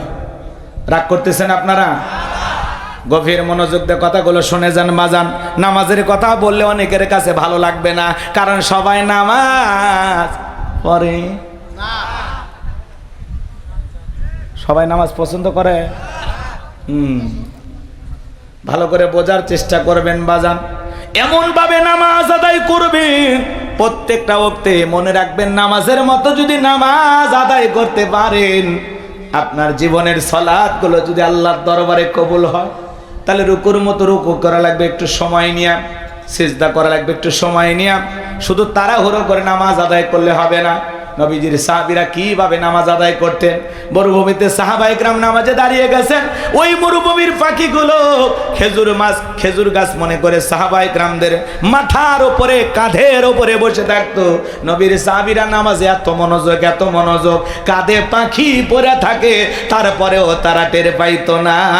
কাফেররা দেখে বলতে এগুলো মানুষ না মূর্তি, পাখি পড়ে আছে, তারপরে নড়ে না চড়ে না। বলেন আল্লাহু আকবার। আর আপনার আমার গায়ে পাখি পড়া তো দূরের কথা, একটা মশা পড়লে এই হাত এই জায়গায় নিয়ে যায়, আগে মশা মারে তারপরে সূরা ধরে। কথা বলেন ঠিক কি না? পায়ে যদি মশা পড়ে এক ঠ্যাং আর এক ঠ্যাঙের উপর দিয়ে বলে খাবু খা। নামাজ পড়তে পড়তে 5টা মশা খতম। কি বলেন? এরকম আছে না? আমার ভাইয়েরা, এরকম নামাজ আমাদের। আর নবীর সাহাবীরা কিভাবে নামাজ আদায় করতেন, নামাজে কতটা মনোযোগ ছিল সাহাবায়ে কেরামদের। আমি নামাজ নিয়ে যদি 2 ঘন্টা ওয়াজ করি শেষ হবে না বাজান। এত সময় আপনাদের হাতেও নাই, আমার হাতেও নাই। শুধু অনুরোধের ভাষায় একটি কথা আপনাদেরকে বলে যায়, বলেন তো বাজান, নিয়মিত আমাদের নামাজ আদায় করা দরকার আছে না নাই? জিহাদের ময়দানে নবীজি রাতের বেলায় 2 জন সাহাবীকে পাহারাদারে নিযুক্ত করলেন। এইবার 2 জন সাহাবী দাঁড়িয়ে পাহারা দিতেছেন। এক সাহাবী আর এক সাহাবীকে ডেকে বলতেছেন, ভাই খামাকা 2 জন রাত জায়গা লাভ কি? আপনি বিশ্রাম করেন, আমি পাহারা দেই, আবার আমি বিশ্রাম করব, আপনি পাহারা দেবেন। ডিউটিটা তারা ভাগ করে নিলেন। এইবার এক সাহাবী বিশ্রামে চলে গেলেন, আর একজন সাহাবী চিন্তা করলেন খামাকা দাঁড়িয়ে থেকে অপচয় সময় নষ্ট করে লাভটা কি, সময়টা একটু নামাজের ভিতরে কাটায় দেই। এই কথা ভেবে নবীর প্রিয় সাহাবী নামাজের মধ্যে দাঁড়িয়ে গেলেন। কাফেররা চিন্তা করলো দূর থেকে এটা মানুষ না গাছ বোঝা যায় না, একটা তীর নিক্ষেপ করেছেন, ওই তীরটা এসে নবীর সাহাবীর ডান হাতের ভিতরে ঢুকে গেছে। আর একটা তীর নিক্ষেপ করেছেন, বাম হাতের ভিতরে ঢুকে গেছে। নবীর সাহাবী নামাজ শেষ করলেন, ওই সাহাবীকে দেখতে বলেন, ভাই তাড়াতাড়ি ঘুম থেকে জাগ্রত হন, কি হয়েছে? বলে আপনি যখন বিশ্রাম করতে গেলেন, আমি যখন একটু আপনার দেয়া শিডিউল অনুযায়ী ডিউটিটা ভাগ করে নিয়ে আমি যখন পাহারা দিতেছিলাম, মনে করলাম খামাকা দাঁড়াইয়া অপচয় সময় নষ্ট করে লাভটা কি, নামাজের মধ্যে কাটাইয়া দেই। এই কথা ভেবে আমি নামাজে দাঁড়িয়ে গেছি। এই সুযোগে কাফির আমাকে তীর নিক্ষেপ করেছে, তাড়াতাড়ি করে আমার শরীর থেকে তীরগুলো বের করে দেন। আমি আপনার কাছে একটা কথা বলতে চাই ভাই, আজকে আমি নামাজের মধ্যে এত মজা পাচ্ছিলাম, আমি যদি রাসূলুল্লাহর পাহারাদার না হইতাম, সাহাবায়ে কেরামদের যদি পাহারাদার না হইতাম, আজকে নামাজের ভিতর আমার এত মজা লাগতেছিল, নামাজ পড়তে এত ভালো লাগতেছিল। ওই তীর এসে যদি আমার কলিজাটা ছিদ্র করে পাশ ও পাশ করে দিত, তবু আজকে আমি নামাজ ছাড়তাম না। নামাজ এত মজা লাগতেছিল, কিন্তু আমি রাসূলুল্লাহর পাহারাদার। আমি যদি নামাজের সময়টা কাটায় দেই, এই সুযোগে কাফের আক্রমণ করে যদি নবীকে হত্যা করে, আল্লাহর কাছে কিয়ামতে কি জবাব দেব? এই জন্য আমি দ্রুত নামাজটা শেষ করলাম। তীর এসে ঢুকে গেছে, এরপরেও নামাজ ছাড়ে না। আর নামাজ পড়তে কি মজা লাগতেছিল, বলে তীরটা যদি কলিজায় লাগতো, তবু আজকে আমি নামাজ ছাড়তাম না। এত নামাজের ভিতরে স্বাদ পাইছে, সুবহানাল্লাহ বলে। আর আমরা মসজিদে ঢুকতে দেরি, বেরোতে দেরি নাই, মসজিদে মনে হয় মন থাকতেই চায় না। কথা বলে না কেন আপনারা? টাইম দেখে যায় 1-2 মিনিট 19-20 হয়ে গেলে নামাজ 1:30 মিনিটে জামাত শুরু হওয়ার কথা, 1 মিনিট একটু এদিক সেদিক হলে হুজুর টাইমটা দেখেন। আমরা ব্যবসায়ী মানুষ না, নসের মার্কেটে আমাদের ব্যবসা। এ ভাই আপনারা তো রাগ করেন না ভাই, এটা উদাহরণ, এক্সাম্পল দিচ্ছি কথা বোঝানোর জন্য। কত ব্যস্ততা থাকে, কত কাস্টমার এসে বসে আছে, আর আপনি 1 মিনিট খেয়ে ফেলে দিলেন। আল্লাহর ঘরে যায় 1 মিনিট সময়, 10 মিনিট সময় যদি অতিরিক্ত কেটে যায়, বলেন তো বাজান সওয়াব হবে না গুনাহ হবে? কিছুই না করেন, অন্তত ওই 10 মিনিট দুনিয়াবি গুনাহ থেকে বেঁচে থাকলে, তা আপনি এত অস্থির হন কেন মসজিদে যায়? আপনার পা মনে হয় দড়ি দিয়ে বাঁধা যায় না? জুমার নামাজে 2 রাকাত খালি সালাম ফিরাতে দেরি, বাকিগুলো একেবারে উপরতলা থেকে নিচতলা থেকে জুতার ফ্যাট এমন অবস্থা। সুন্নত আর পড়ার দরকার নেই। আমি অবশ্য অনেকে মনে মনে ভাবি এরা মানে সুন্নত বাড়ির যে বোক সাথে নিয়ে পড়ে, হ্যাঁ এরকম আছে না নাই? আপনি জুমার 2 রাকাত ফরজ পড়লেন, এরপরে যে 4 রাকাত সুন্নত আছে পড়ার দরকার নাই, তো পড়লেন কই? আল্লাহ হেদায়েত দান করেন। আজ থেকে ওয়াদা দেন, কারা কারা 5 ওয়াক্ত সালাত সঠিকভাবে বিনয়ের সহিত নম্রতার সহিত আল্লাহর ভয় আদায় করবেন, হাত তুলে দেখান। আল্লাহ আমাদের সবাইকে 5 ওয়াক্ত নামাজি বানায় দেন। একটু জোরে বলেন আমিন, আর একটু জোরে বলেন আমিন। এইবার মুমিন বান্দার 2 নাম্বার গুণাবলী, ওয়াল্লাযীনা হুম আনিল লাগবি মুরিদুন। মুমিন বান্দার 2 নাম্বার গুণাবলী, অনার্থক কথাবার্তা বলা যাবে না। এক জায়গায় বসে 2-3 ঘন্টা গল্প, অমুক খারাপ তমুক খারাপ, এ ভালো না সে ভালো না, মনে হয় গীবত কমিটির সভাপতি সেক্রেটারি বসে গেছে। কথা কন নাকি আপনারা? মানুষের সমালোচনা করে মজা লাগে, নিজের আত্মসমালোচনা করার দরকার আছে না নাই? এদেশের একজন তরুণ মুফাসসির, দ্বীনের দায়ী, মাজলুম আলেমে দ্বীন মুফতি আমির হামজা ভাই একটি সংবাদ সম্মেলন বা সাংবাদিকদের সাথে মত বিনিময় করতে গিয়ে জবানের জড়তার কারণে হোক অথবা নিজের অসতর্কতার কারণেই হোক একটু 19-20 করে উনি কথা বলে ফেলে দিয়েছেন যে নবী হলেন সংবাদবাহক, বার্তাবাহক, সেই হিসাবে নবীও সাংবাদিক ছিলেন। এই কথা বলার কারণে সোশ্যাল মিডিয়া জুড়ে এত সমালোচনা। আমরা বলতে চাই, নবীর ক্ষেত্রে নবীর সম্মানের দিকে তাকায়া এমন শব্দ চয়ন করা ঠিক না যেটাতে রসুলের সম্মান ছোট হয়, খাটো হয়। কথা বলেন ঠিক কিনা? এই ব্যাপারে তিনি হয়তোবা একটু ভুল করেইছেন। আমার গতকালকে আমি আলোচনা শুনলাম, আমির হামজা ভাই চুয়াডাঙ্গা জেলার এক মাহফিলে যায় উনি প্রকাশ্যে বলতেছেন যে আমি হয়তোবা জবানের কারণে এই কথাটা একটু 19-20 হয়ে গেছে, রসুলের সামনে হয়তোবা একটু বেয়াদবি হয়ে গেছে, আমি আল্লাহর কাছে ক্ষমা চেয়েছি। এমনকি আমি তাহাজ্জুদ পড়ে আল্লাহর কাছে ক্ষমা চেয়েছি, আমার আল্লাহ আমাকে মাফ করে দিতেও পারেন। কিন্তু আপনারা যারা সমালোচনা করেছেন, আপনাদের কি হবে? হ্যাঁ, কেউ তাকে কাফের ফতোয়া দিল, কেউ বলে আমির হামজা গাঁজা খায়। আচ্ছা বলেন তো, আমির হামজা কি গাঁজা খায়? এই কথা যিনি বলেছেন, বলেন তো উনি কি ঠিক বলেছেন? সমালোচনা হবে গঠনমূলক, সমালোচনা হবে সংশোধনের উদ্দেশ্যে, সমালোচনার ভাষা হবে মার্জিত ভাষা, সাবলীল ভাষা, সুন্দর ভাষায় সমালোচনা করতে হবে। কথা বলে ঠিক কি না? আক্রমণাত্মক ভাষা ব্যবহার করা যাবে না। মাজলুম আলেমে দ্বীন আমির হামজাকে আয়না ঘরে রাখা হয়েছিল। উনি বারবার বলেছেন আমাকে 11 ঘন্টা ঝুলিয়ে রাখছিল উল্টে দিক করে। তাহলে যেই মানুষের উপর এত টর্চার করা হয়েছে, নির্যাতন করা হয়েছে, সে মানসিকভাবে হয়তোবা পুরোটা সুস্থ না। এই জন্য মানুষটাকে যা ইচ্ছে তাই বলবেন? কথা কয় না কে? আল্লাহর পক্ষ থেকে যাদের উপরে ওহী নাজিল হয় আর সেই কথাগুলো মানুষের কাছে, উম্মতের কাছে প্রচার যিনি করেন তাকেই নবী বলা হয়। কথা বলেন ঠিক কিনা? এই অদৃশ্যের সংবাদ যিনি প্রচার করেন তিনি কি নবী? বলেন কি নবী? আজকে এই কথা নিয়ে আমরা যা শুরু করেছি ভাই, এত কাদাছোড়া করলে, কাদা ছোড়াছুরি করলে, একে অপরের এত সমালোচনা করলে মানুষ আমাদেরকে কি বলবে? এই জন্য আমরা ঘৃণা ছড়াবো না। কেউ যদি ভুল করে কাছে গিয়ে সংশোধন করার চেষ্টা করব। মুফতি আমির হামজা একজন মানুষ, তারও ভুল হতে পারে, কিন্তু এটাকে নিয়ে কাফের ফতোয়া দিবেন আমির হামজা গাঁজা খায় এগুলো বলে একজন আলেমের সম্মান ছোট করা যাবে না। কথা বলেন ঠিক কিনা?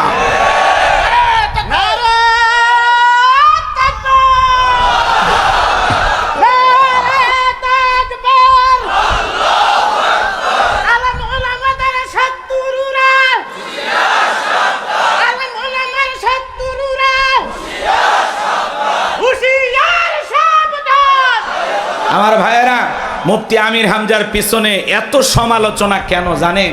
মূল কথা হলো, আজ থেকে চিন্তা করবেন কয়েক মাস আগেও কিন্তু তার এত সমালোচনা ছিল না।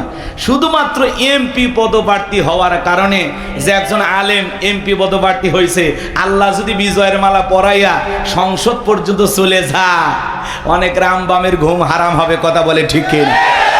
অনেক হুজুর পর্যন্ত এটা মানতে পারতেছে না যে আমির হামজা সংসদে যাবে। আরে ভাই আপনিও যান, আপনিও এমপি হয়ে চলে যান না সংসদে, সমস্যা কথা? ওখানে যাইয়া দেখেন তো এই পার্লামেন্টে আল্লাহর আইনটা চালু করা যায় কি না। সবাই মিলে চেষ্টা করেন বাংলাদেশটাকে একটা সুন্দর বাংলাদেশ গঠন করা যায় কিনা, শান্তির বাংলাদেশ করা যায় কিনা। সবাই মিলেমিশে দলমত নির্বিশেষে ঐক্যবদ্ধ হয়ে এই দেশটাকে সুদমুক্ত, ধর্ষণমুক্ত, জিনামুক্ত, চাঁদাবাজ মুক্ত একটা সুন্দর বাংলাদেশ করা যায় কিনা। সবাই চেষ্টা করেন। কথা কয় না কেন? আমির হামজার শত্রু বেড়ে গেছে, তাতে কি হয়েছে? যত সমালোচনা করবেন, উনি যদি অপরাধী না হয়, কি বলেন, তাতে কি সম্মান কমবে না আল্লাহ বাড়ায়া দিবেন?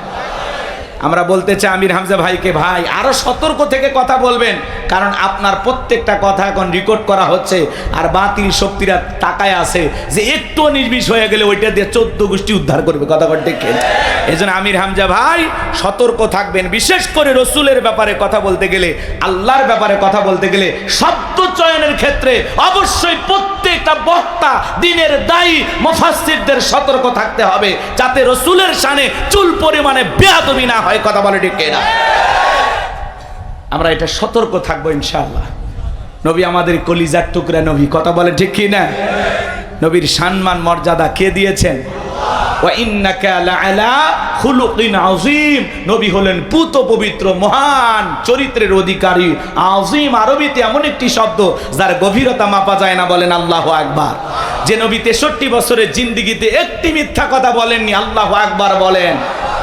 সেই নবীর সম্মান মর্যাদা আল্লাহ রাব্বুল আলামিন বৃদ্ধি করেছেন। আল্লাহর পরেই যার সম্মান, তার নাম মুহাম্মদ রাসূলুল্লাহ সাল্লাল্লাহু আলাইহি ওয়াসাল্লাম। নিঃসন্দেহে আমির হামজা ভাইও রসুলকে কলিজা দিয়ে মহাব্বত করেন। শব্দ চয়নের ক্ষেত্রে হয়তোবা তার ভুল হয়ে গেছে, উনি তাহাজ্জুদ পড়ে আল্লাহর কাছে মাফ চেয়েছেন, আল্লাহ তাকে মাফ করে দিতে পারেন। কিন্তু যারা সমালোচনা করতেছেন, কাফের ফতোয়া দিচ্ছেন, গাঁজাখোর বলতেছেন, স্যান্ডেল পেটা করতে চাইতেছেন, জুতার বাড়ি মারতে চাইতেছেন, তাদের অবস্থা কি হবে? এত বাড়াবাড়ি করা আমাদের ঠিক না। কথা বলে না কেন? আল্লাহ যেন আমাদের হেদায়েত দান করেন, আমরা যেন একে অপরের বিরুদ্ধে সমালোচনা থেকে বিরত থাকতে পারি। আল্লাহ তৌফিক দান করেন, জোরে বলেন আমিন। সম্মানিত ভাইয়েরা আমার, দিল দিয়ে কথাগুলো বোঝার চেষ্টা করবেন বাজান। আমি যে কথা বলতে চাচ্ছিলাম, মুমিন বান্দার 2 নাম্বার গুণাবলী, ওয়াল্লাযীনা হুম আনিল লাগবি মুরিদুন।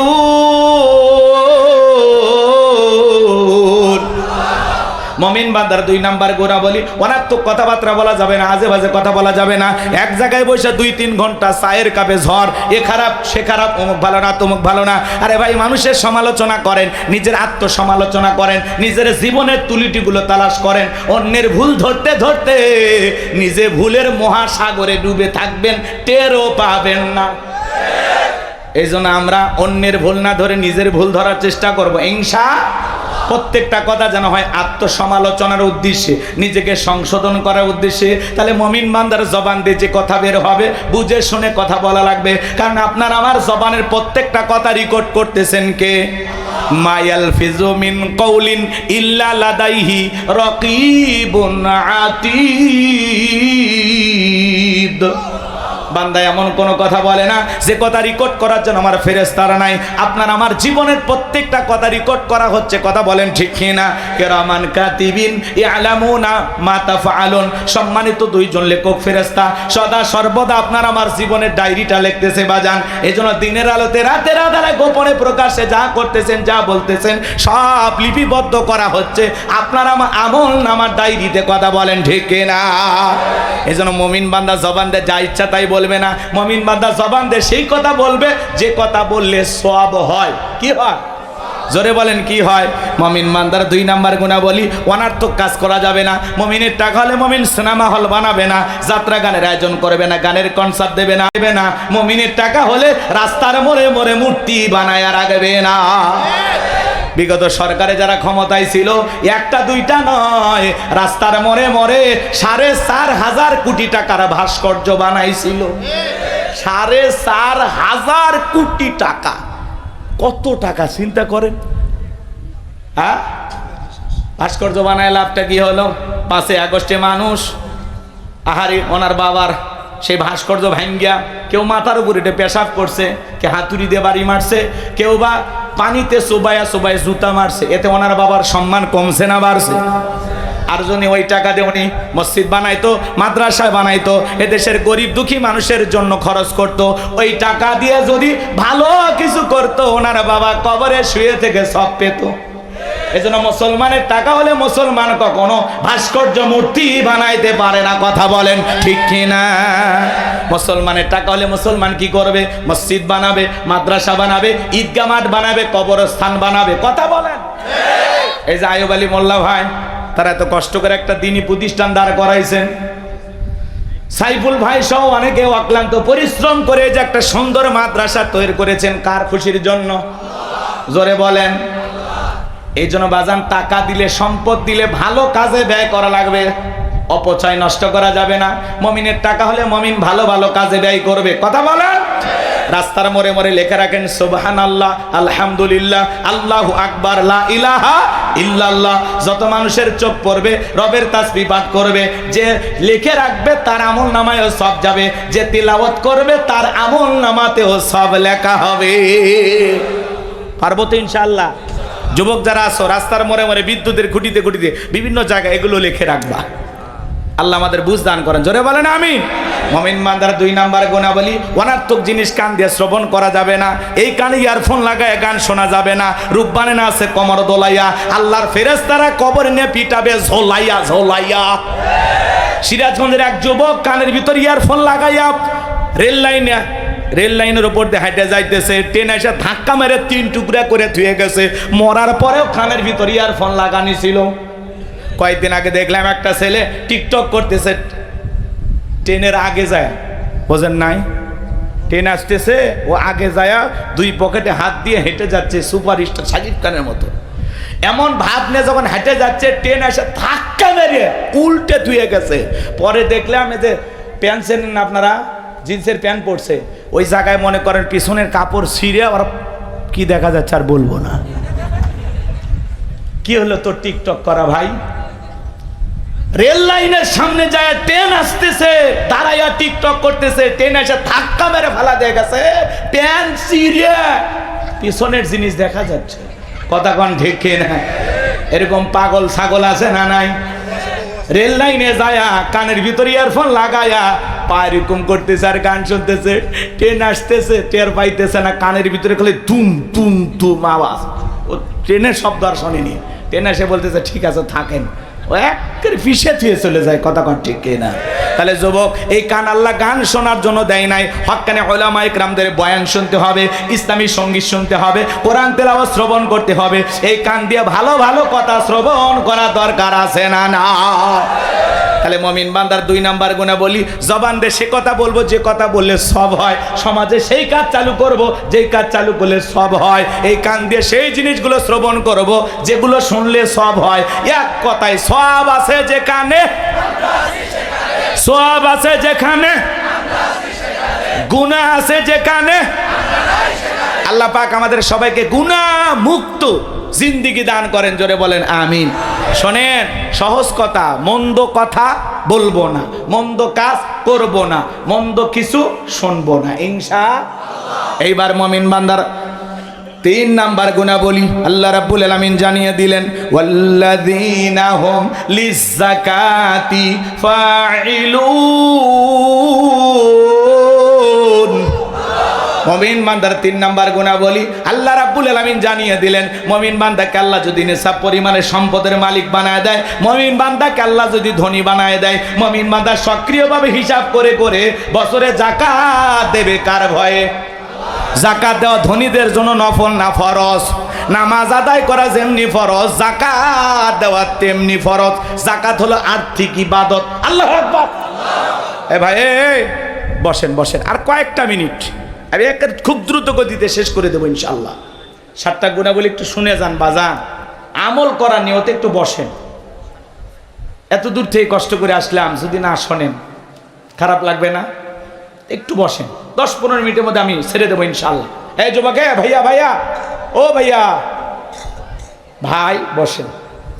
আমি তো জানি এখানে যারা আছে অধিকাংশ আমাদের মহাব্বতের মানুষ, বিভিন্ন এলাকা থেকে আপনারা আসছেন, তাই না?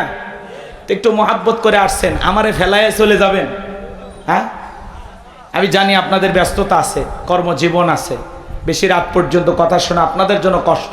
প্রোগ্রামটা 12টায় শেষ হলে আপনাদের জন্য ভালো হইতো, তাই না ভাই? এই জন্য বুঝতে পেরেছি, কয়েকটা মিনিট দেন, আমি আলোচনাটা শেষ করে যাই খুব দ্রুত গতিতে। মনোযোগ দিয়ে কথাগুলো শুনে যান বাজান, এদিক খেয়াল করেন।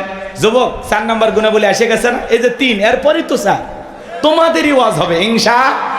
একটা তাকবীর দেন, লিল্লাহি তাকবীর।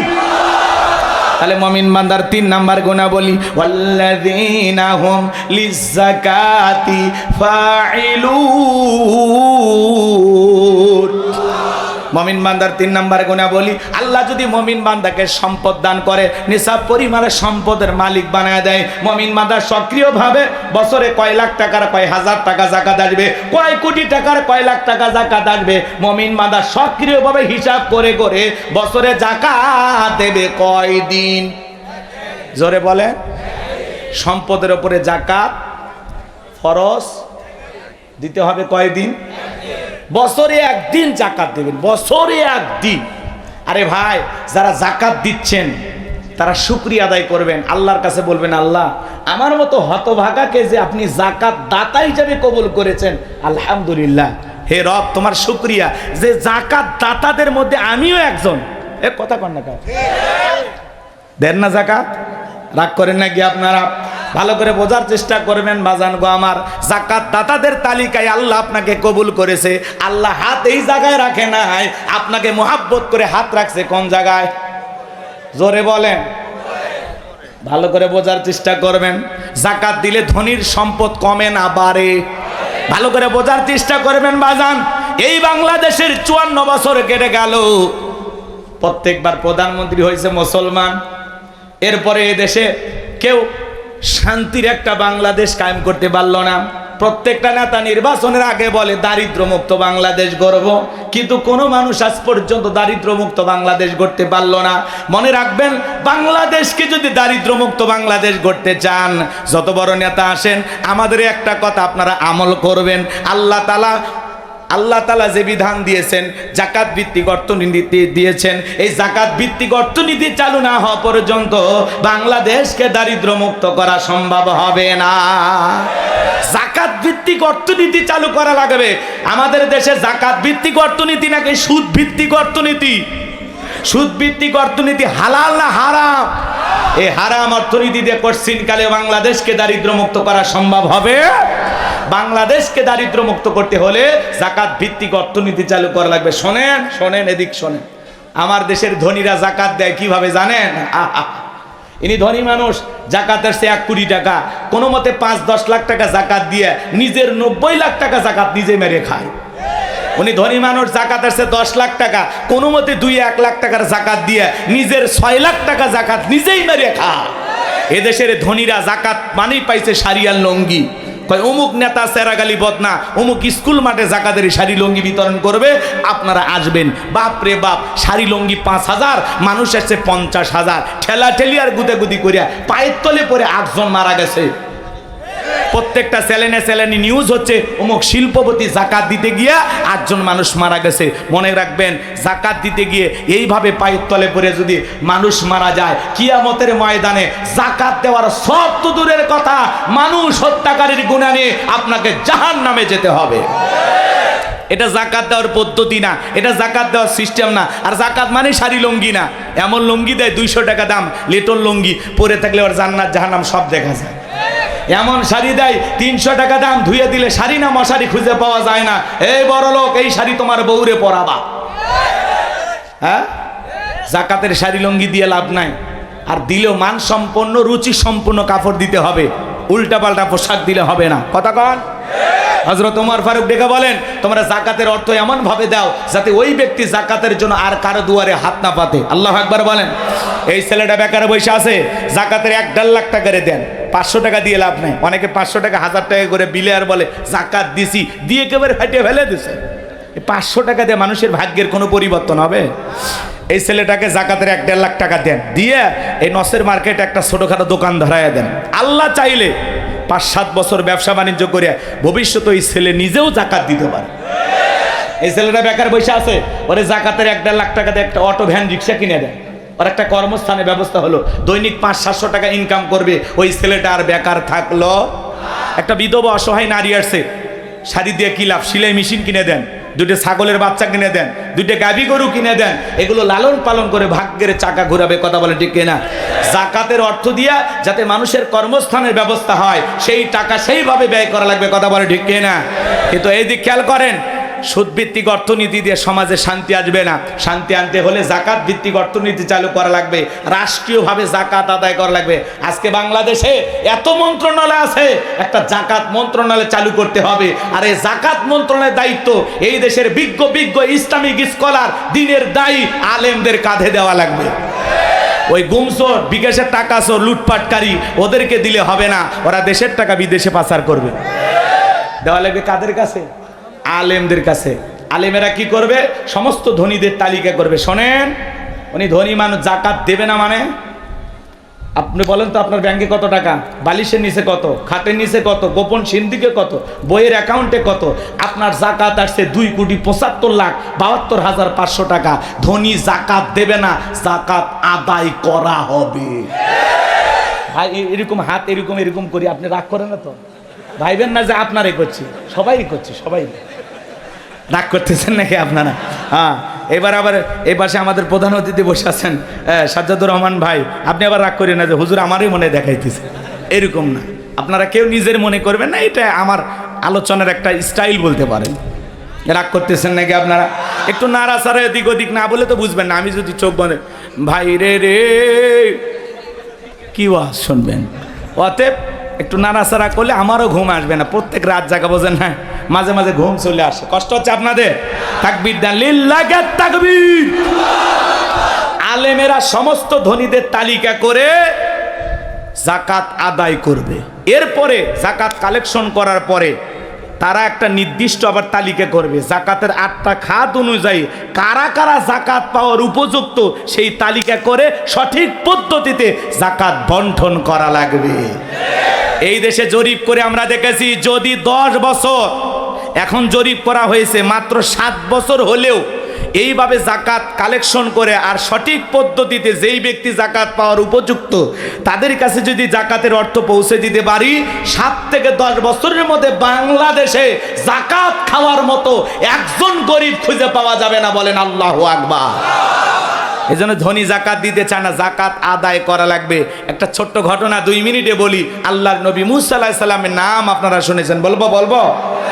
মুসা আলাইহিস সালাম কারণের কাছে যা বলে, কারণ তোরে জাকাত দেওয়া লাগবে। কারণ ডেকে বলে আমি জাকাত দিতে পারবো না। আল্লাহ নবী মুসা আলাইহিস সালাম রাগান্বিত হয়ে বলে, কারণ রে, জাকাত না দিলে জাকাত আদায় করা হবে। মুসা নবী রাগ কম না বেশি? যে নবী রেগে গেলে মাথার টুপি ভেদ করে চুল খাড়া হয়। বলেন আল্লাহু আকবার। আরেকটু জোরে বলেন আল্লাহু আকবার। নবী মুসা রাগান্বিত চেহারা দেখে কারণ ডেকে বলে, মুসা রাগ করার দরকার নাই, কত টাকা দিতে হবে বলো। এইবার বাজান গো আমার, গভীর মনোযোগ দিয়ে কথাগুলো শুনবেন। মুসা আলাইহিস সালাম ডেকে বলে, 2.5% টাকা দেওয়া লাগবে। বলে ঠিক আছে আপনি যান, আমি একটু হিসাব নিকাশ করে দেখি, পরে আপনাকে জানাবো। এইবার মুসা আলাইহিস সালাম চলে গেলেন। এইবার কারণ হিসাব নিকাশে বসে গেল। এই কারণকে আল্লাহ এত সম্পদ দিয়েছিল, 70টা উট লাগতো চাবি বহন করতে। চাবি যদি এত হয় তালা কত, আর তালা যদি এত হয় সিন্ধুকে মাল কত, ছোট মাথায় ধরবে না। এইবার কারণ হিসাব নিকাশ করে দেখে, কয়েক হাজার কর্মচারী দিয়া সারাদিন সারা রাত যদি জাকাতের টাকা দেওয়া হয়, এরপরে টাকা শেষ হবে না। বলেন আল্লাহু আকবার। এমনি তো কৃপণ, পায়ে স্যান্ডেল দেয় না ক্ষয় যাবে বলে, গায়ে জামা পরে না ছিঁড়ে যাবে বলে, সেই কৃপণ কি এত টাকা জাকাত দিতে পারে? সে একটা গভীর ষড়যন্ত্র করলো। এলাকা একটা 2 নাম্বার মহিলা ছিল, নাম হলো সবদা। এই সবদা নামের পতিতার কাছে যা বলে, সবদা রে, তোরে 2 বস্তা টাকা দেবো, বিনিময়ে আমার একটা কাজ করে দিতে হবে। অ্যাডভান্স হিসেবে আজকে 1 বস্তা টাকা দিয়ে গেলাম, আর আগামীকালকে সাক্ষী দেওয়ার পর আর 1 বস্তা টাকা দেব, বিনিময়ে একটা কথা বলতে হবে। আল্লাহ নবী মুসা আলাইহিস সালাম যখন ভরা মজলিসে দাঁড়ায়া মানুষকে আল্লাহর পথে আহ্বান করবে, ওই ভরা মজলিসে দাঁড়ায়া একবার শুধু বলবি, মুসা আলাইহিস সালাম দিনের বেলা ওয়াজ করে আর রাতের বেলা আমি সবদার সাথে রাত কাটাই, বাস এতটুকু কথাই বললে যথেষ্ট, বাকি যা করার আমি করব। সবদা যেহেতু 2 নাম্বার মহিলা, রাজি হয়ে গেল। কথা বলে না কেন? দেখবেন যারা নোংরা চরিত্রের মানুষ হয়, এদের কাছে পর্দা ভালো লাগে না। এক মডেল অভিনেত্রী সাওয়ালি, সে এসে বলতেছে বোরকা পরা এগুলো ইসলামের পোশাক না, এগুলো সৌদি আরব থেকে আসছে, নবীর যুগে বোরকা ছিল না। জোরে কর নাউজুবিল্লাহ। ওই মডেল অভিনেত্রী সুন্দরী ওই মহিলা বলতেছে নবীর যুগে বোরকা ছিল না, এগুলো সৌদির পোশাক, সৌদি আরব থেকে এদেশে এসেছে আর জোর করে মানুষের উপরে চাপায় দেওয়া হচ্ছে। বলেন তো বাজান, নারীদের জন্য পর্দা করা নফল না ফরজ? আল্লাহ বলেন অকরনা ফি বুয়ুতিকুন্না ওয়ালা তাবাররাজনা তাবাররুজাল জাহিলিয়াতিল উলা। নারীরা তোমরা ঘরের ভিতরে অবস্থান করো, খবরদার জাহিলিয়াতি যুগের মেয়েদের মতো নোংরা অশ্লীল পোশাক পরে নিজের দেহকে প্রদর্শন করো না। নারীরা যদি বাহিরে যায় ঢিলা ঢালা পোশাক পরে যাবে, হাত মোজা পা মোজা লাগাবে, ফরজ পর্দা মেনে নারীরা বাহিরে ঘোরাফেরা করবে। কথা বলেন ঠিক কিনা? পর্দা হলো নারীকে সিকিউরিটি দেবে, পর্দা নারীর নিরাপত্তা দেবে, পর্দাশীল নারীর উপরে আল্লাহর রহমত নাজিল হয়। পর্দা হলো প্রত্যেকটা নারীর সৌন্দর্য বৃদ্ধি করে। কথা কয় না কে? হেজাব পর্দা হলো প্রত্যেকটা নারীর অহংকার। কথা বলেন ঠিক কিনা? ও মা ও বোন, পর্দাতে থাকলেই তুমি শান্তিতে থাকবা। কোন নারী যদি হাত মোজা পা মোজা লাগাইয়া ঢিলা ঢালা বোরকা পইরা রাস্তাতে হেঁটে যায়, শ্রদ্ধার সম্মানে মানুষ মাথা নত করে থাকে। কথা বলেন? আর কেউ যদি বেপর্দায় উল্টা পাল্টা পোশাক পরে বিউটি পার্লারের সাজ দিয়া, ঠোঁটটা লিপস্টিক দিয়ে লাল, চোখে দেয় মাস্কারা, যুবকের কাম সারা, লাম খালি মিম খালি, নুনের ওপরে এক নোক্তা, পেট খালি পিঠ খালি, ভাবির কপালে ডিজিটাল ফোঁটা, এই রং ঢঙ্গের সাজ দিয়ে কোনো নারী যদি যায়, রাস্তার যুবকেরা কয় মাল গেল রে। কথা কয় না কে? তাহলে চিন্তা করেন মা, যারা বেপরদায় চলাফেরা করে, রাস্তার দুষ্ট যুবকেরা আপনাকে মাল বলে সম্বোধন করে। কোন বোরকা পরা নারীকে এগুলো বলে? এই জন্য মা, নিজের সম্মান নিজে নষ্ট করবেন না। খুব বেশি মডার্ন সাজতে গিয়ে নিজে অর্ধলঙ্গ পোশাক পরবেন না। নিজের সৌন্দর্য নিজে ঠিক রাখবেন মা। কথা বলেন ঠিক কিনা? জান্নাতি নারীদের নেত্রী নাম কি? হযরতে ফাতেমা। আল্লাহ রসুলের বাড়িতে একদিন গেলেন, দরজায় ডাক দেন, আব্বা দরজা খুলে দেন। বিশ্বনবী দরজা খুলে দিলেন। ফাতেমা তাকায় দেখে নবীজি কান্না করতে করতে চোখ বেবে, দাড়ি ভিজে, জুব্বা পর্যন্ত ভিজে গেছে। ফাতেমা ডেকে বলেন, বাবা একা একা ঘরের দরজা বন্ধ করে কেন কান্না করেন? আমার মা খাদিজার কথা ভেবে কি কান্না করেন? চাচা আবু তালিবের কথা ভেবে কি কান্না করেন? নবী আমার ডেকে বলে, মা ফাতেমা, তোর মা খাদিজার কথা ভেবে কান্না করি না, চাচা আবু তালিবের কথা ভেবে কান্না করি না। মা আমাকে যখন জিবরাইল মেরাজ করার জন্য নিয়ে গেল, মা জান্নাত ভ্রমণ করে দেখালো, জান্নাতটা দেখে দিলটা খুশি হয়ে গেল। আল্লাহর কাছে দোয়া করলাম, আল্লাহ আমার গুনাহগার উম্মতের জন্য বেশি বেশি জান্নাতি হয়। ও মা, জিবরাইল এইবার ডেকে বলে, নবী জান্নাতটা দেখেছেন, এইবার চলেন আপনাকে একটু জাহান্নামটা ঘুরে দেখায়। এইবার যখন আমাকে জাহান্নামের ভিতরে প্রবেশ করানো হলো, মা আমি তাকায়া দেখি জাহান্নামের ভিতরে পুরুষের চাইতে নারীদের সংখ্যাই হলো বেশি। আমি তাকায় দেখি মা, এক শ্রেণীর নারীদের চুলের মুঠিগুলো আসমানের দিকে তুলে ধরা হয়েছে, পা থেকে মাথা পর্যন্ত জাহান্নামের আগুন দাউ দাউ করে জ্বলতেছে। আমি একবার তাকাইয়া আর তাকাইতে পারলাম না। নারীদের দেহটা মনে হয় গরম পানি যেরকম থকবক থকবক করে, ওইরকম থকবক করতেছে। আর তারা এত জোরে চিৎকার মারতেছে, মা মনে হয় তাদের চিৎকার আসমান জমিন ভেঙে পড়বে। আমি জিবরাইলকে বললাম, ভাই জিবরাইল, এই নারীদেরকে কেন এইভাবে শাস্তি দেওয়া হচ্ছে? এই নারীদের কি এমন অপরাধ? জিবরাইল ডেকে বলে, নবী গো, এই সমস্ত নারী তো তারাই যারা বেপরদায় চলাফেরা করতো, মাথায় কাপড় দিত না, স্বামীর আনুগত্য করতো না। এই জন্য আল্লাহ রাব্বুল আলামিন এই নারীদেরকে এইভাবে শাস্তি দিতেছেন। জোরে বলেন নাউজুবিল্লাহ। হযরতে ফাতেমা এই কথা শোনার পরে চুরি চুকির পানি ছেড়ে দিয়ে কান্না করেন আর ডেকে বলেন, বাবা এই যদি হয় বেপরদায় চলা নারীর শাস্তি, আজ থেকে আমি ফাতেমা আরো বেশি পর্দার গুরুত্ব বাড়াবো, আরো বেশি পর্দার প্রতি যত্নবান হব। ও গাজীপুরের মা বোনেরা, হযরতে ফাতেমা নবীর মেয়ে হওয়ার পরেও জাহান্নামী নারীদের এই কথা শোনার পরে পর্দার গুরুত্ব বাড়াইতে চাইলো। ও মা, আপনারা তো নবীদের মা, আপনাদের পেট থেকে তো পৃথিবীতে নবী রাসূলদের জন্ম হয়েছে। ও মা, আপনাদের পেট থেকে সাহাবায়ে কেরামের জন্ম হয়েছে। এই পৃথিবীর আল্লাহওয়ালাদের জন্ম হয়েছে, আলেম ওলামার জন্ম হয়েছে। ও মা, তোমার সম্মান মর্যাদা অনেক বেশি মা। ও মা, পায়ে হাত দিয়ে অনুরোধ করে বলে যায় মা, খবরদার খবরদার ব্যাপার দ্বারা চলাফেরা করা যাবে না মা। নিজের দেহটাকে সুন্দর করে ঢেকে রাস্তাঘাটে চলাফেরা করার দরকার আছে না? নয়। যেই মডেল, যেই অভিনেত্রী বলতেছেন বোরকা সৌদি আরবের পোশাক, নবীর যুগে বোরকা ছিল না। আমরা সেই বোনটাকে বলতে চাই, এখনো সময় আছে, তওবা করে ভালো হয়ে যান। আল্লাহর বিধানের বিরুদ্ধে কথা বলে পৃথিবীর জমিনে শান্তি পাবেন না, নিজের নামটা জাহান্নামের ভিতরে লিখে নেবেন। কথা বলেন ঠিক কি না? যারা পর্দা পছন্দ করে না, ফরজ পদ থেকে বৃদ্ধাঙ্গুলি দেখায়, এরা তসলিমা নাসরিনের ছোট বোন। কথা বলে ঠিক কি না? আল্লাহ মা জাতিকে হেদায়েত দান করেন। কোন সম্ভ্রান্ত ভদ্র ফ্যামিলির মেয়ে বোরকা ছাড়া বাহিরে যেতে পারে না। কথা বলে না কেন? যার স্বামী ভালো, যার বাবা ভালো, ভাই ভালো, একটা ভদ্র পরিবার, সম্ভ্রান্ত পরিবার, এই ফ্যামিলির কোনো মহিলা বেপরদায় যেতে পারে না।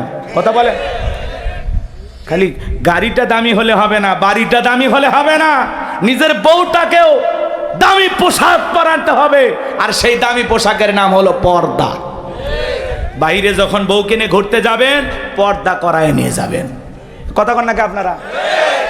এরপরে বাড়িতে যা ইচ্ছে তাই পরে থাকুক, কোনো সমস্যা নাই, কারণ আপনার জিনিস আপনি দেখবেন, বাহিরের মানুষকে দেখানো যাবে। বউ কি পাবলিসিটি করার জিনিস নাকি পার্সোনাল জিনিস?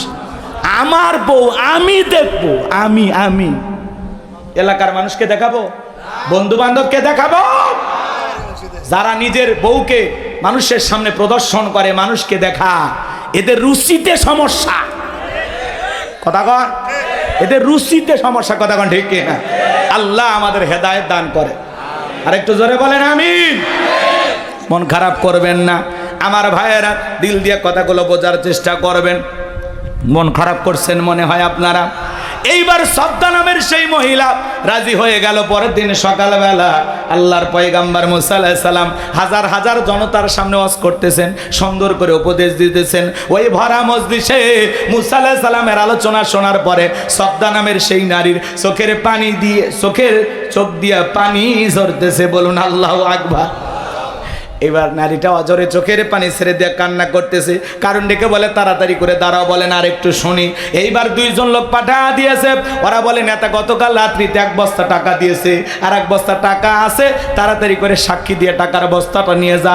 সবটা বলে আর একটু শুনি, বলে না শুনতে দেওয়া যাবে না। দুইজন 2 হাত ধরে ওই ভরা মজলিসে সবটাকে জোর করে দাঁড় করায় দেয়। যখন জোর করে দাঁড় করায় দিয়েছে, কারণ লাভ মেরে দাঁড়ায়, বলে মুসা রে ওয়াজ বন্ধ কর, তাকায় দেখ 2 নাম্বার মহিলা দাঁড়াইছে। মহিলাটা 2 নাম্বার না 1 নাম্বার। মুসা নবী কি জানে? রতনে রতন চেনে। ডাইরেক্ট বলতেছে, ও নবী মুসা ওয়াজ বন্ধ করো। আজও পৃথিবীর জমিনে তাকায় দেখবেন, আলেম ওলামা যখন হক কথা বলে, আল্লাহর আইনের কথা বলে, মসজিদের মেম্বারে দাঁড়িয়ে যখন সুদের বিরুদ্ধে বক্তব্য দেয়, সভাপতি সুদখোর খেপে যায়। ডাইরেক্ট বলে, হুজুর আপনার ওয়াজ বন্ধ করেন, আপনার ওয়াজ লাইন ছাড়া। যারা আলেমদেরকে বলে আপনার ওয়াজ লাইন ছাড়া, আসলে ওর জীবনটা লাইন ছাড়া, ও পুরোটাই তার সেরা। কথা কন। হুজুরের হক কথা বলবে, ভালো লাগলে শুনবেন, না লাগলেও শোনা লাগবে। মানে না না মানে পরেকার হিসাব। আজকে হক কথা বলা যায় না। একটু হক কথা বললে মসজিদে এসি লাগায় দেয়, বলে হুজুর মাথা ঠান্ডা রাখেন। কথা কন। কি কায়দায় চলতেছে দুনিয়াদারি, খালি তেল তেলা, খালি তেল তেল। হক কথা বলতে চায়। রাগ করতেছেন?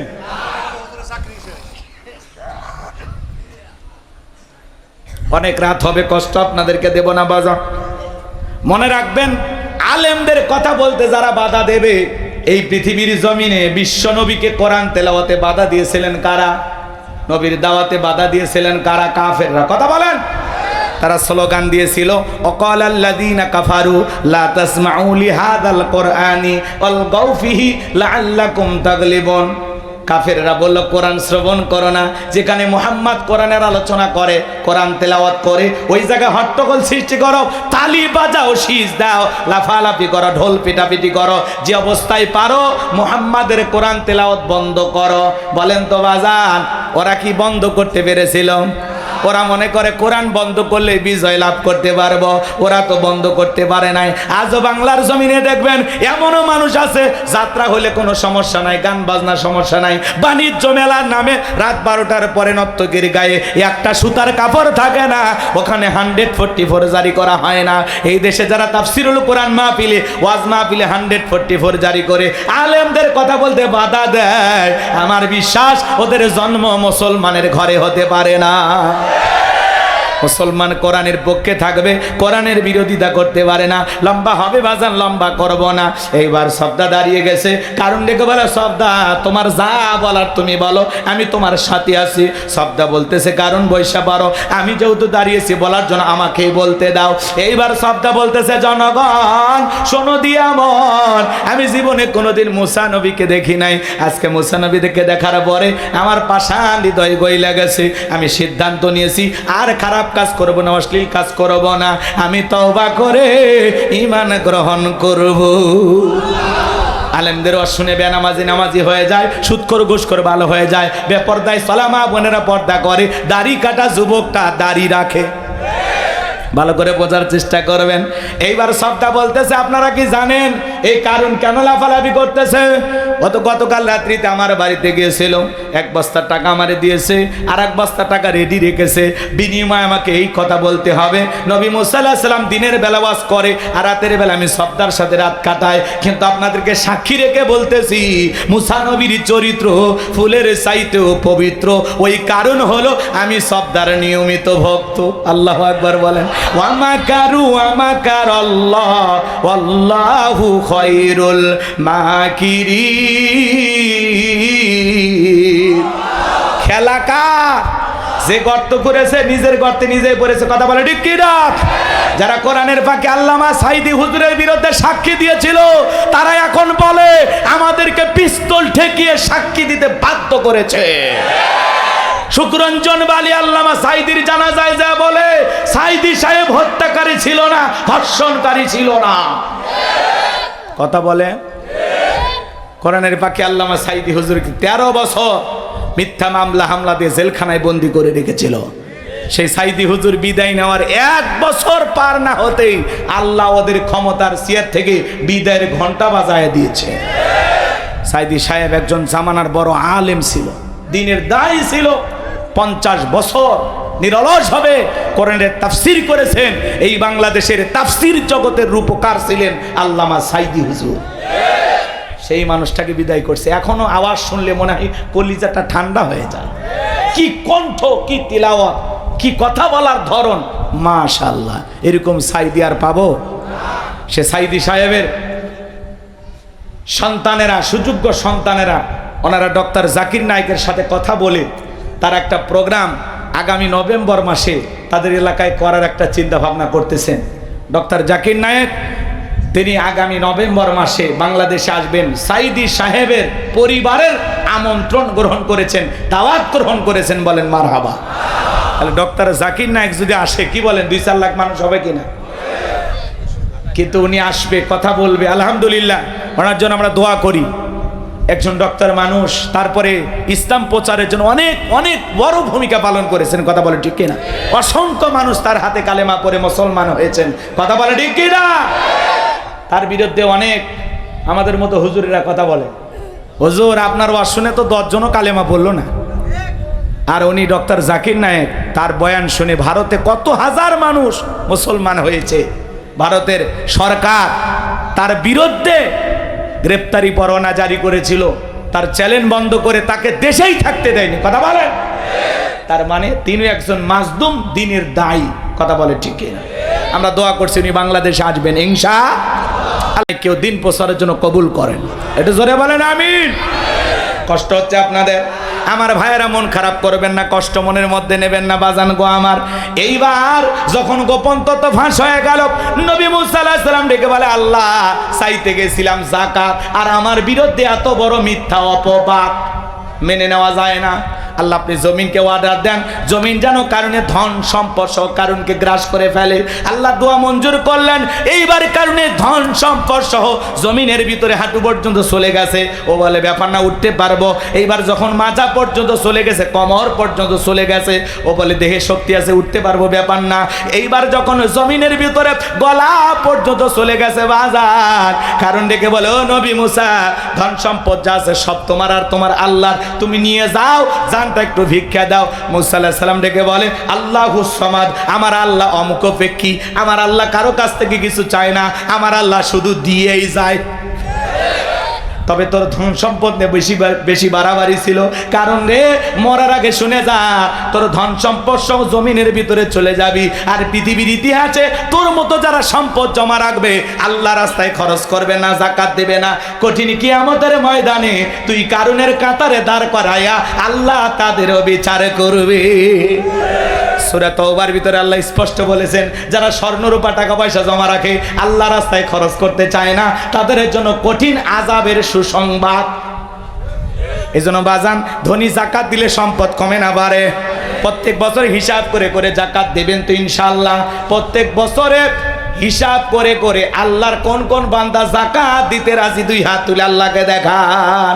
আল্লাহ আমাদের সম্পদ থেকে যাকাত দেওয়ার তৌফিক দান করুন। জোরে বলুন আমিন। আপনার এই সম্পদের মধ্যে মানুষের হক আছে না নাই? আদায় করবেন তো ইনশাআল্লাহ। এইবার যুবক রেডি থাকো, 4 নাম্বার গুনাবলী আল্লাহ রাব্বুল আলামিন বলেন, ওয়াল্লাযীনা হুম লিফুরুজিহিম হাফিজুন। মুমিন বান্দার 4 নাম্বার গুনাবলী নিজের যৌবনটাকে কন্ট্রোল করা, নিজের যৌবনটাকে হেফাজত করা। মুমিনের যৌবন হোটেলে বিক্রি হতে পারে না, পার্কে বিক্রি হতে পারে না। মুমিন কোনোদিন বিয়ের আগে অবৈধ কোনো প্রেম ভালোবাসা করতে পারে না। আল্লাহ শিশুকালের হিসাব নেবেন না, হিসাব নেবেন যৌবনকালের। কথা কয় না, কথা কয় না। যৌবনকালে আমরা শয়তানের ওয়াসওয়াসায় পড়ে গুনাহ করতে ভালোবাসি, আর যৌবনকালের ইবাদত আল্লাহ পছন্দ করেন। কে পছন্দ করে? এই যুবক এদিক এদিক খেয়াল কর। শয়তানের ওয়াসওয়াসায় পড়ে আমরা গুনাহ করতে মজা পাই, মজা পাই। শয়তান গুনাহ আমাদের সামনে মজা মজা ভাবে উপস্থাপন করে, সেই মজা লাগে গুনাহ করতে। কিন্তু একটাবার চিন্তা করি না, এই রঙের যৌবন একদিন জং ধরে যাবে, এই কাঁচা দাড়ি একদিন সাদা হয়ে যাবে, টাইট চামড়াটা ঢিল হয়ে যাবে। কথা বলে ঠিক না? থাকবে না, থাকবে না, কিচ্ছু থাকবে না, সব শেষ হয়ে যাবে একদিন। আল্লাহকে ভয় করতে হবে। কথা বলেন। হযরতে আলী রাদিয়াল্লাহু তাআলা আনহু বলেছেন, তোমরা যৌবনের তাড়নায় গুনাহ করো, একদিন তোমাদের যৌবন থাকবে না, আমলনামায় গুনাহ ঠিকই লেখা থাকবে। কথা বলে ঠিক না? হে যুবক শোনো, শোনো। এই পৃথিবীতে যৌবনের পরীক্ষা দিয়েছিলেন আল্লাহর নবী ইউসুফ আলাইহিস সালাম। কি নাম বললাম? ইউসুফ আলাইহিস সালাম যৌবনের পরীক্ষা দিয়েছিলেন। জুলেখা একটা গোপন কক্ষে নিয়ে গেছে, প্রত্যেকটা দরজায় তালা মারা। গোপন কক্ষে নিয়ে যাবারে দিলে বড় জালারে পাঞ্জাবিওয়ালা। হুজুর তো কিছুই বোঝে না, হুজুর সবই বোঝে, নারীর ছলা কলা বোঝে না। এবার কাছে যায় বলে, ইউসুফ রে, তোমার চোখ দুইটা ভারী সুন্দর। ইউসুফ আলাইহিস সালাম ডেকে বলেন, এই চোখ যে আল্লাহ সৃষ্টি করেছেন, সে আল্লাহকে ভয় করো। আল্লাহু আকবার বলে। একটা গোপন রুমে ইউসুফ আলাইহিস সালাম আর জুলেখা।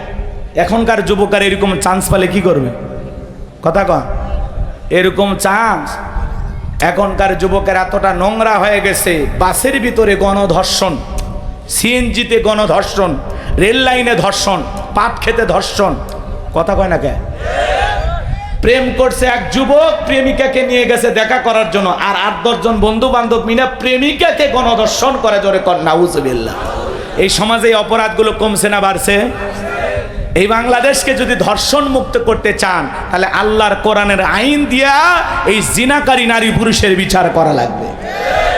একজনাক যদি আল্লাহর আইন দিয়ে খালি বিচার করা যেত, এই দেশের যুবক ধর্ষণ করা দূরের কথা, নারীর দিকে বাঁকা চোখে তাকানো দূরের কথা, ওই যুবকের স্বপ্ন দোষ বন্ধ হয়ে যেত। কথা বলেন ঠিক কিনা? আল্লাহর বিধান চালু না হওয়া পর্যন্ত ধর্ষণ মুক্ত বাংলাদেশ কেউ করতে পারবে না। ধর্ষণের সর্বোচ্চ শাস্তি কি? মৃত্যুদণ্ড। কথা কয় না? ফাঁসি। কিন্তু আজ পর্যন্ত কয়জন ধর্ষকের ফাঁসি হয়? ধর্ষণ করছে, অপরাধ প্রমাণিত হয়েছে, 2-3 দিনের মধ্যেই বাইতুল মোকাররমের সামনে নিয়ে এসে দেশের সর্বোচ্চ আইন অনুযায়ী, আল্লাহর আইন তো পছন্দ হয় না আপনাদের, দেশের আইন অনুযায়ী বাইতুল মোকাররমের সামনে দিনের বেলায় ঝুলিয়ে দেন। রাত 12টা 1 মিনিটে না, ফাঁসি হবে দুপুর 12টা 1 মিনিটে। চার দেয়ালের ভিতরে ফাঁসি কলার গাছও দিচ্ছে না, মানুষও দিচ্ছে, টেকা খায় ছাড়িয়ে দিচ্ছে না, কি করতেছে আমরা কিছুই দেখতে পারি না। এলে বিচার দিয়ে সমাজ চলবি? হ্যাঁ, চুরি দুর্নীতির মহা উৎসব, 16 বছর খালি দুর্নীতি, বেগম পারাবান আছে, এক এক নেতার কোটি কোটি টাকা ব্যাংকে পড়ে আছে, কোটি কোটি টাকার গাড়ি পড়ে আছে, এমপি মন্ত্রী সব ভেঙে গেছে, মুখ ভেলটায় বলতো পালাবো না। আছে ওরা ভাই আছে? হ্যাঁ, আপনাকে জেল খাটাইছে। আজ দেখেন বিএনপির ভাইয়েরা কি নির্যাতন সহ্য করছে, বাপ রে বাপ। বিএনপি আর জামাত করা তো মামলা দিয়ে শেষ। এখন আবার প্রধানমন্ত্রী, সাবেক প্রধানমন্ত্রী শেখ হাসিনার বিরুদ্ধে মামলা, ভারত থেকে বলতেছে আমি তো কোনো অপরাধী করিনি। কি নিষ্পাপ এক মহিলার নামে মামলা দিচ্ছে গো, যারা দিচ্ছে এদের উপর তো গজব পড়বে। আর ওরা যে একটা অন্ধ ব্যক্তির নামে গাড়ি ফোরানোর মামলা দিয়েছে, সুপ্রিম কোর্টে হাজিরা দিবে আসছিল, দেখেননি আপনারা? আচ্ছা, অন্ধ মানুষ গাড়ি ফোরাছে? হ্যাঁ, ওই গাড়ি বাড়ি কিছু চেনে? ওই অন্ধ, ওই নিজের বউকে ঠিক মতো চেনে না, কথা কন ঠিক না? রাগ করেন না, মন খারাপ করবেন না আমার ভাইয়েরা, কষ্ট মনের মধ্যে নেবেন না বাজান, লম্বা করার কোনো সুযোগ নাই যুবক রে। আল্লাহ নবী ইউসুফ আলাইহিস সালামের কাছে জলেখা এবার যায় নিজের শরীরের কাপড়গুলো ছিঁড়ে ছিঁড়ে দেবতার মুখগুলো ঢাকতেছে। ইউসুফ আলাইহিস সালাম ডেকে বলে, কাপড়ে ঢাকিলে তুমি দেবতার মুখ, কি দিয়া ঢাকিবা তুমি বিধাতার মুখ। এইবার জলেখা কাছে আসে আর ইশারা ইঙ্গিতে কি যেন বুঝাইতে চায়। ইউসুফ আলাইহিস সালামের অন্তরে কার ভয়? আর একটু জোরে বলেন, কার ভয়? ইন্নিয়া খফুল্লাহ, অন্তরে আল্লাহর ভয়। ইউসুফ আলাইহিস সালাম ডেকে বলে, আল্লাহ, জুলেখার মনের অবস্থা আমি বুঝতে পেরেছি, একমাত্র আপনি ছাড়া আর বাঁচানোর কেউ নাই। আল্লাহ, তোমার উপরে তাওয়াক্কুল করে নিজের ইজ্জতকে বাঁচানোর জন্য দৌড় মারার দায়িত্ব আমার, আর আপনার কুদরত থেকে তালা খুলে দেওয়ার দায়িত্ব আপনার। ইউসুফ আলাইহিস সালাম আল্লাহর উপরে তাওয়াক্কুল করে যখন এক দৌড় মেরেছে বাজান, আল্লাহ রাব্বুল আলামিনের কুদরতি ভাবে প্রত্যেকটা দরজার তালা খুলে গেছে। বলুন সুবহানাল্লাহ। এইবার শেষ দরজায় ইউসুফ আলাইহিস সালাম যখন চলে গেছে, জুলেখা পিছন থেকে মারছে থাবা, এক থাবাতে জামা পর্যন্ত ছিঁড়ে গেছে। ইউসুফ আলাইহিস সালাম ডেকে বলে, জামা ছিঁড়ে যাই যাক, ইজ্জত দেওয়া যাবে না। এইবার শেষ দরজা খোলার পরে তাকায় দেখে যেখানে বাঘের ভয় সেখানে রাত হয়। জুলেখার স্বামী আজিজ মিসর দাঁড়ায় আছে।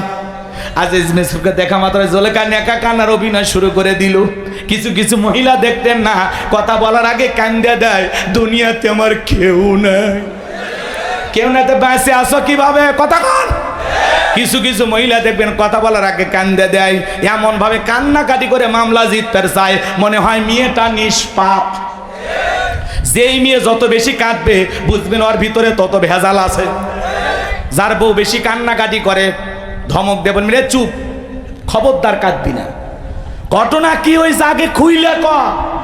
তোর কথা শুনে যদি মনে হয় এই ঘটনায় কাঁদা উচিত, স্বামী স্ত্রী একসাথে জামাত করে কাঁদা হবে, তাও একা কাঁদবি না। কিছু কিছু মহিলা দেখেন না, কথা বলার আগে কান্দে দেয়, চোখে মানে মোটর বসায় রাখছে, টিপ দেওয়া হয় না। কথা কন, কথা কন।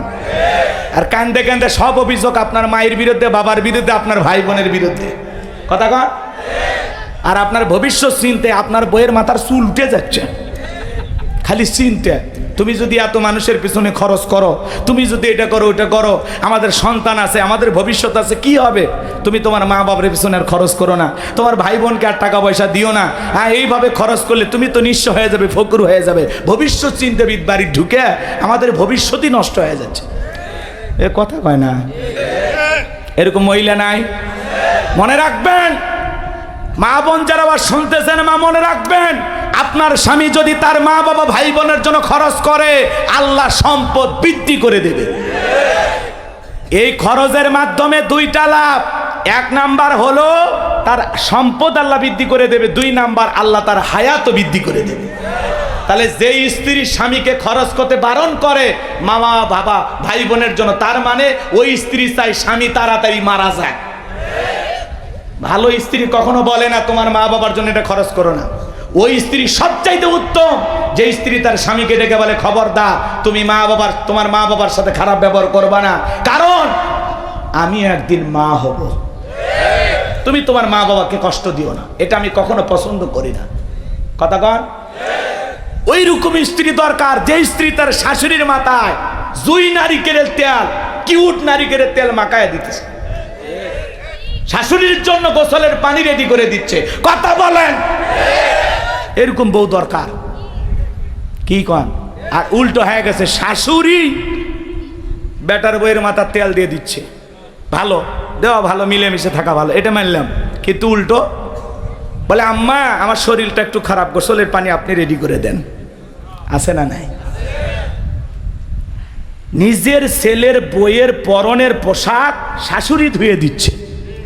হওয়া উচিত কি আর হচ্ছে কি সমাজে? কথা কন? মানে শাশুড়িকে চাকরানির মতো ব্যবহার করে। এ কথা কন নাকি আপনারা? আপনাদের এলাকায় ওরকম নাই, কারণ আপনাদের বইয়েরা সব জান্নাত থেকে পালিয়ে আসছে, এরা ভালো মানুষ। বাপ রে বাপ, এগুলো ভারতে ঘটতেছে, এই দেশে এখনো শুরু হয়নি। কষ্ট পাচ্ছেন মনে হয় আপনারা। আমার ভাইয়ারা, জুলেখা এবার নাকা কান্নার অভিনয় করে ডেকে বলে স্বামী ইউসুফকে ছেলের মতো দেখতাম, আজকে সুযোগ পা আমার ইজ্জতের দিকে হাত বাড়াইছে, আর একটু দেরি হয়ে গেলে আমার সর্বনাশ হয়ে যেত। মিথ্যা ধর্ষণের অপবাদ দিয়া, মিথ্যা ধর্ষণের আসামি বানাইয়া, এক নয় দুই নয়, ইউসুফ আলাইহিস সালামকে 9.5 বছর জেলখানায় বন্দি রেখেছিল জুলেখা। আজও আলেমদেরকে ধর্ষণের আসামি বানায়া জেলখানায় বন্দি করবে যারা, ওরা হলো ডিজিটাল জুলেখা। ভালো করে বোঝার চেষ্টা করবেন বাজান। এই জন্য যুবক, তোমাদের পায়ে হাত দিয়ে অনুরোধ করে বলে যায়, নারীর ছলনা বড় মারাত্মক, নারীদের চক্রান্ত ষড়যন্ত্র বড় কঠিন। মনে রাখবা, নারীদের চক্রান্ত এত মজবুত, এত কঠিন, মাঝে মাঝে শয়তান ওদের কাছে ফেল মারে। নারীদের চক্রান্ত ষড়যন্ত্র বড় মারাত্মক। এরা ছেলেদের ভালোবাসে না, এরা ছেলেদের মন নিয়ে ব্যবসা বাণিজ্য করে। এ কথা কন না কে?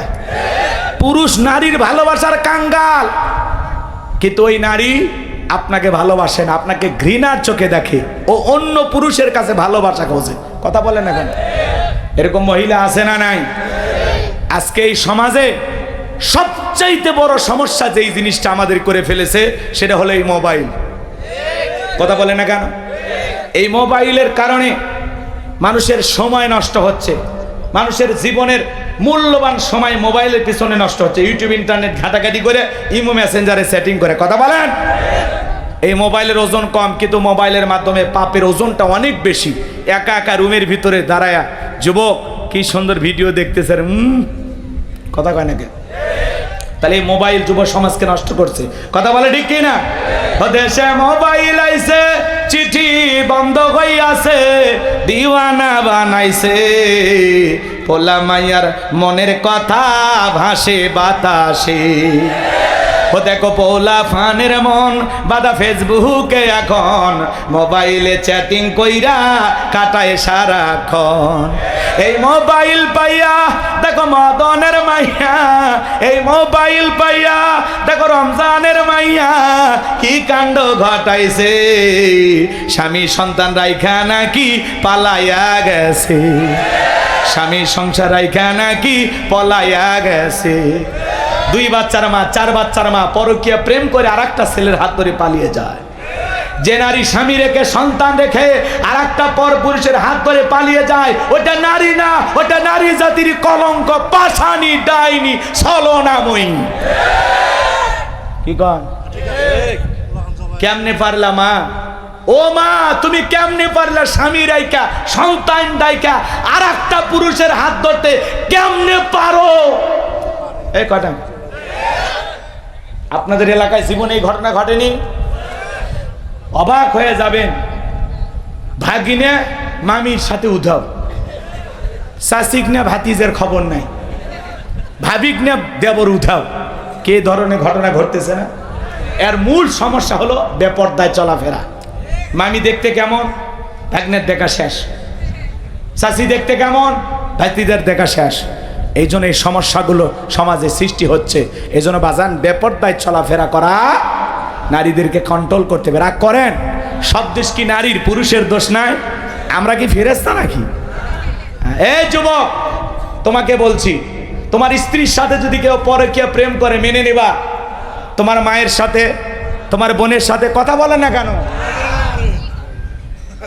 আপনার স্ত্রীর সাথে পরকীয়া প্রেম আপনি মেনে নেবেন না, কিন্তু আপনি যার সাথে পরকীয়া প্রেম করেন সেটা কারো না কারো স্ত্রী, কারো না কারো মা, কারো না কারো মেয়ে। কথা বলে ঠিক কিনা? এজন্য যুবক তোমাদের পায়ে হাত দিয়ে অনুরোধ করে বলে যায়, বিবাহের আগে কোনো ধরনের অবৈধ প্রেম ভালোবাসা করা যাবে জায়েজ নাই, হারাম। কথা কয় না কে? কত মহিলা আছে গরিব অসহায়, বিয়ে দিতে পারে না, যাও বিয়ে করো, আল্লাহ খুশি হবে। অন্যের বইয়ের দিকে নজর দাও কেন? কথা কয় না কে? কত স্বামী পরিত্যক্তা নারী আছে, বিধবা অসহায়, 2-3টা বাচ্চা নিয়ে জীবনই চলে না, যা বেটা বিয়ে কর, আল্লাহ খুশি হবে।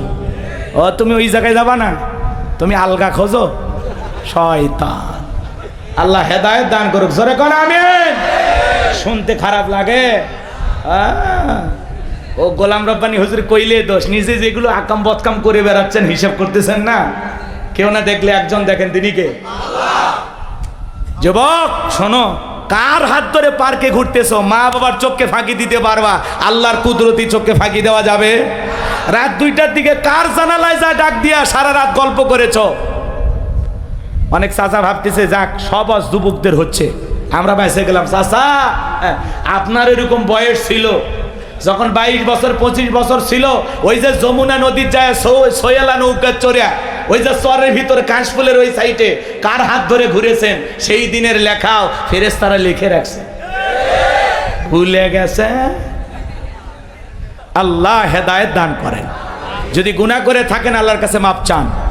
কথা কয় না কেন? আল্লাহ আমাদের হেদায়েত দান করেন, জোরে বলেন আমিন। এই পরকের অভিশাপে পুরো বাংলাদেশে আগুন জ্বলতেছে। কথা বলেন, রাগ করতেছেন নাকি? আর একটা সমস্যা কি বলবো? ওদেশে টিকটক আসিয়া সব গেল ভাসিয়া। টিকটক বোঝেন না? ছোট ছোট বাচ্চারা টিকটক ভিডিও বানায়, মহিলা নুডলস রান্না করতেছে, তাও টিকটক। হ্যালো বন্ধুরা, দেখেন কিভাবে নুডলস রান্না করতে হয়। প্রথমে সয়াবিনের তেলের পরে তেজপাতা, তারপরে আমার গালতে একটা থাপ্পড় মেরে ছুঁয়ে যাবে। আরে ভাই রান্না করতেছে করু, কে মানা করছে এই পাগলিক? কিন্তু এগুলো নাটক করতেছে, সমাজে আছে না নাই? বেপরদায় চলাফেরা, আহারি, কি নোংরা নোংরা সমাজ হয়ে গেছে। কথা কর ঠিক কিনা? নিজের বউকে দিয়া বেপরদায় ভিডিও বানায়া ইনকাম করতেছে, এর চাইতে ভিক্ষা করে খাওয়া ভালো। কথা কর। ওদেশে টিকটক আসিয়া সব গেল ভাসিয়া। সিদ্দিক সোরা নায়ক হইছে আইডি খুলিয়া, হিরো আলম নায়ক হইছে আইডি খুলিয়া। এই মোবাইলে হাই কি জাদু আছে ভাই, পোলা পান বইজাছে, পড়ালেখা তুইলা রাখছে সপ্তম আকাশে। যাই হোক বাজার লম্বা হবে, আমি লম্বা করব না। আজকের যুবকেরা এমন অবস্থা হয়ে গেছে, 20 বছরের যুবক বাড়িতে যাবো, আব্বা উত্তর পারে লাকিকে আমি কথা দিয়েছি, রাজি থাকলে 1 শ্রাবণ, না হলে 2 শ্রাবণ। পিতামাতা রাজি হয় না, পালিয়ে যায়, বিয়ে করে। 3 মাস পরে বউ পালিয়ে যায়, জীবন থেকে শান্তিও হারিয়ে যায়। মনে রাখবেন যে সন্তানেরা পিতামাতার মনে কষ্ট দিয়ে অবাধ্য হয়ে পালিয়ে বিয়ে করে, এরা জীবনে কখনো সুখী হতে পারবে না। পিতামাতার মনে কষ্ট দিয়া কখনো ভালো থাকতে পারবেন না। পিতামাতার দোয়া আছে যেখানে বরকত আছে, তাহলে মা বাবার দোয়া নিয়ে বিয়ে করার দরকার আছে না নয়? তাহলে 4 নাম্বার, ওয়াল্লাযীনা হুম লিফুরুজিহিম হাফিজুন, নিজের যৌবনটাকে সংযত রাখা, নিজের যৌবনটাকে হেফাজত করা। এ যুবক, যৌবনকালে লম্বা সময় রুকু করা যায়, লম্বা সময় সিজদায় থাকা যায়, যেটা বৃদ্ধকালে সম্ভব হয় না। একটা 80 বছরের বুড়া চাচাকে যদি বলা হয়, চাচা ও চাচা, এটা পৌষ মাস মাঘ মাস, 2000 টাকা দেব, পুকুর থেকে একটু গোসল করে আসেন। চাচা বলে, ভাতিজা পুকুর থেকে গোসল করে 2000 টাকা নেওয়ার মতো শক্তি থাকবে তো? কথা কয় না কেন? একটা বৃদ্ধ মানুষের কাছে ঠান্ডা কি কম না বেশি? কিন্তু একটা যুবককে যদি বলা হয় 2000 টাকা পুকুরে গোসল কর, কয় হুজুর টাকা রেডি করেন, কাপড় খুলছি। আর একটা পাওয়ার আছে, স্পিরিট আছে। কথা কন। এই জন্য এই যৌবন কালের রুকু সিজদা ইবাদত বন্দগি কবুল করেন কে? তাহলে যৌবন কালটায় আল্লাহর ইবাদতে কাটাইতে রাজি আছি তো ইনশাআল্লাহ। আল্লাহ কবুল করেন, জোরে বলেন আমিন। আল্লাহ রাব্বুল আলামিন বলেন, ওয়াল্লাযীনা হুম লিআমানাতিহিম ওয়া আদিহিম রাউন। 5 আর 6 নাম্বার গুনাহ বলি। আল্লাহ বলেন ওয়াল্লাযীনা হুম লিআমানাতিহিম ওয়া আহাদিহিম রাউন। 5 নাম্বার আমানত রক্ষা করা। এই জীবনটা কি জোরে কোন, এই শেষ করে দিচ্ছি তো। 5 নাম্বার আমানত রক্ষা করা। জীবন, যৌবন, সম্পদ, টাকা পয়সা, স্ত্রী, সন্তান সব হলো আল্লাহর দেয়া আমানত। এই যে বক্তার কাছে শ্রোতা আমানত, এমপির কাছে নির্বাচনী এলাকার মানুষ আমানত, চেয়ারম্যানের কাছে ইউনিয়নবাসী আমানত, ইমামের কাছে মুসল্লি আমানত, শিক্ষকের কাছে ছাত্র ছাত্রী আমানত। কথা বলেন। 5 নাম্বার আমানত রক্ষা করা। 6 নাম্বার ওয়াদা প্রতিশ্রুতি রক্ষা করা। মুমিন মুখে যা বলে অন্তরে তা বিশ্বাস করে, কাজে তা বাস্তবায়ন করে। মুমিন কোনোদিন প্রতিশ্রুতি ভঙ্গকারী হতে পারে। তাহলে 6 নাম্বার ওয়াদা ঠিক রাখা লাগবে ইনশা। 7 নাম্বার ওয়াল্লাযীনা হুম আলা সালাওয়াতিহিম ইউহাফিজুন। 7 নাম্বার যত্ন সহকারে সালাত আদায় করা। যে ব্যক্তি আসরের পরে মাগরিব পর্যন্ত মসজিদে মন টাঙানো থাকে, আল্লাহর ভয়ে নামাজ আদায় করে। শুধু একা নামাজ পড়লে হবে না, স্ত্রী সন্তানদেরকেও নামাজি বানানোর দরকার আছে না নাই?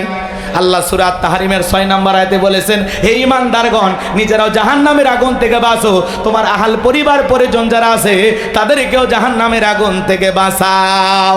একটা পরিবারের 6 জন সদস্য সবাই নামাজ পড়লে ভালো লাগে না, খারাপ লাগে? পৃথিবীর সফল বাবা তারা নিজের ছেলের হাত ধরে মসজিদে নিয়ে যাবে যারা। ছোট ছোট বাচ্চাদেরকে নামাজি বানাইতে হবে। আজকের শিশু আগামীর বাংলাদেশ, এদেরকে নামাজি বানাইতে পারলে আমাদের ভবিষ্যৎ প্রজন্ম হবে নামাজি। অনেক কথা আছে, বলার সুযোগ নাই। এই 7টা গুনাহ বলে যদি আমল করতে পারেন, আল্লাহ বলেন উলাইকা হুমুল ওয়ারিসুন আল্লাযীনা ইয়ারিসুনাল ফিরদাউস হুম ফিহা খালিদুন। তারাই হবেন উত্তরাধিকারী জান্নাতুল ফিরদাউসের, সেখানে তারা চিরকাল বসবাস করবেন। আল্লাহ কোনোদিন জান্নাত থেকে বের করে দেবেন না। চিৎকার মেরে বলুন সুবহানাল্লাহ। কারা কারা এই 7টা গুনাহ বলে আমল করে জান্নাতে যেতে চান, শেষবারের মতো আল্লাহকে হাত তুলে দেখান। আল্লাহ আমাদের সবাইকে জান্নাতে যাওয়ার মতো এই আমলগুলো করার তৌফিক দান করুন। জোরে বলুন আমিন। আর একটু জোরে বলেন আমিন। হাত নামান। ওয়া আখিরি দাওয়ানা আনিল হামদুলিল্লাহি রাব্বিল আলামিন। আসলে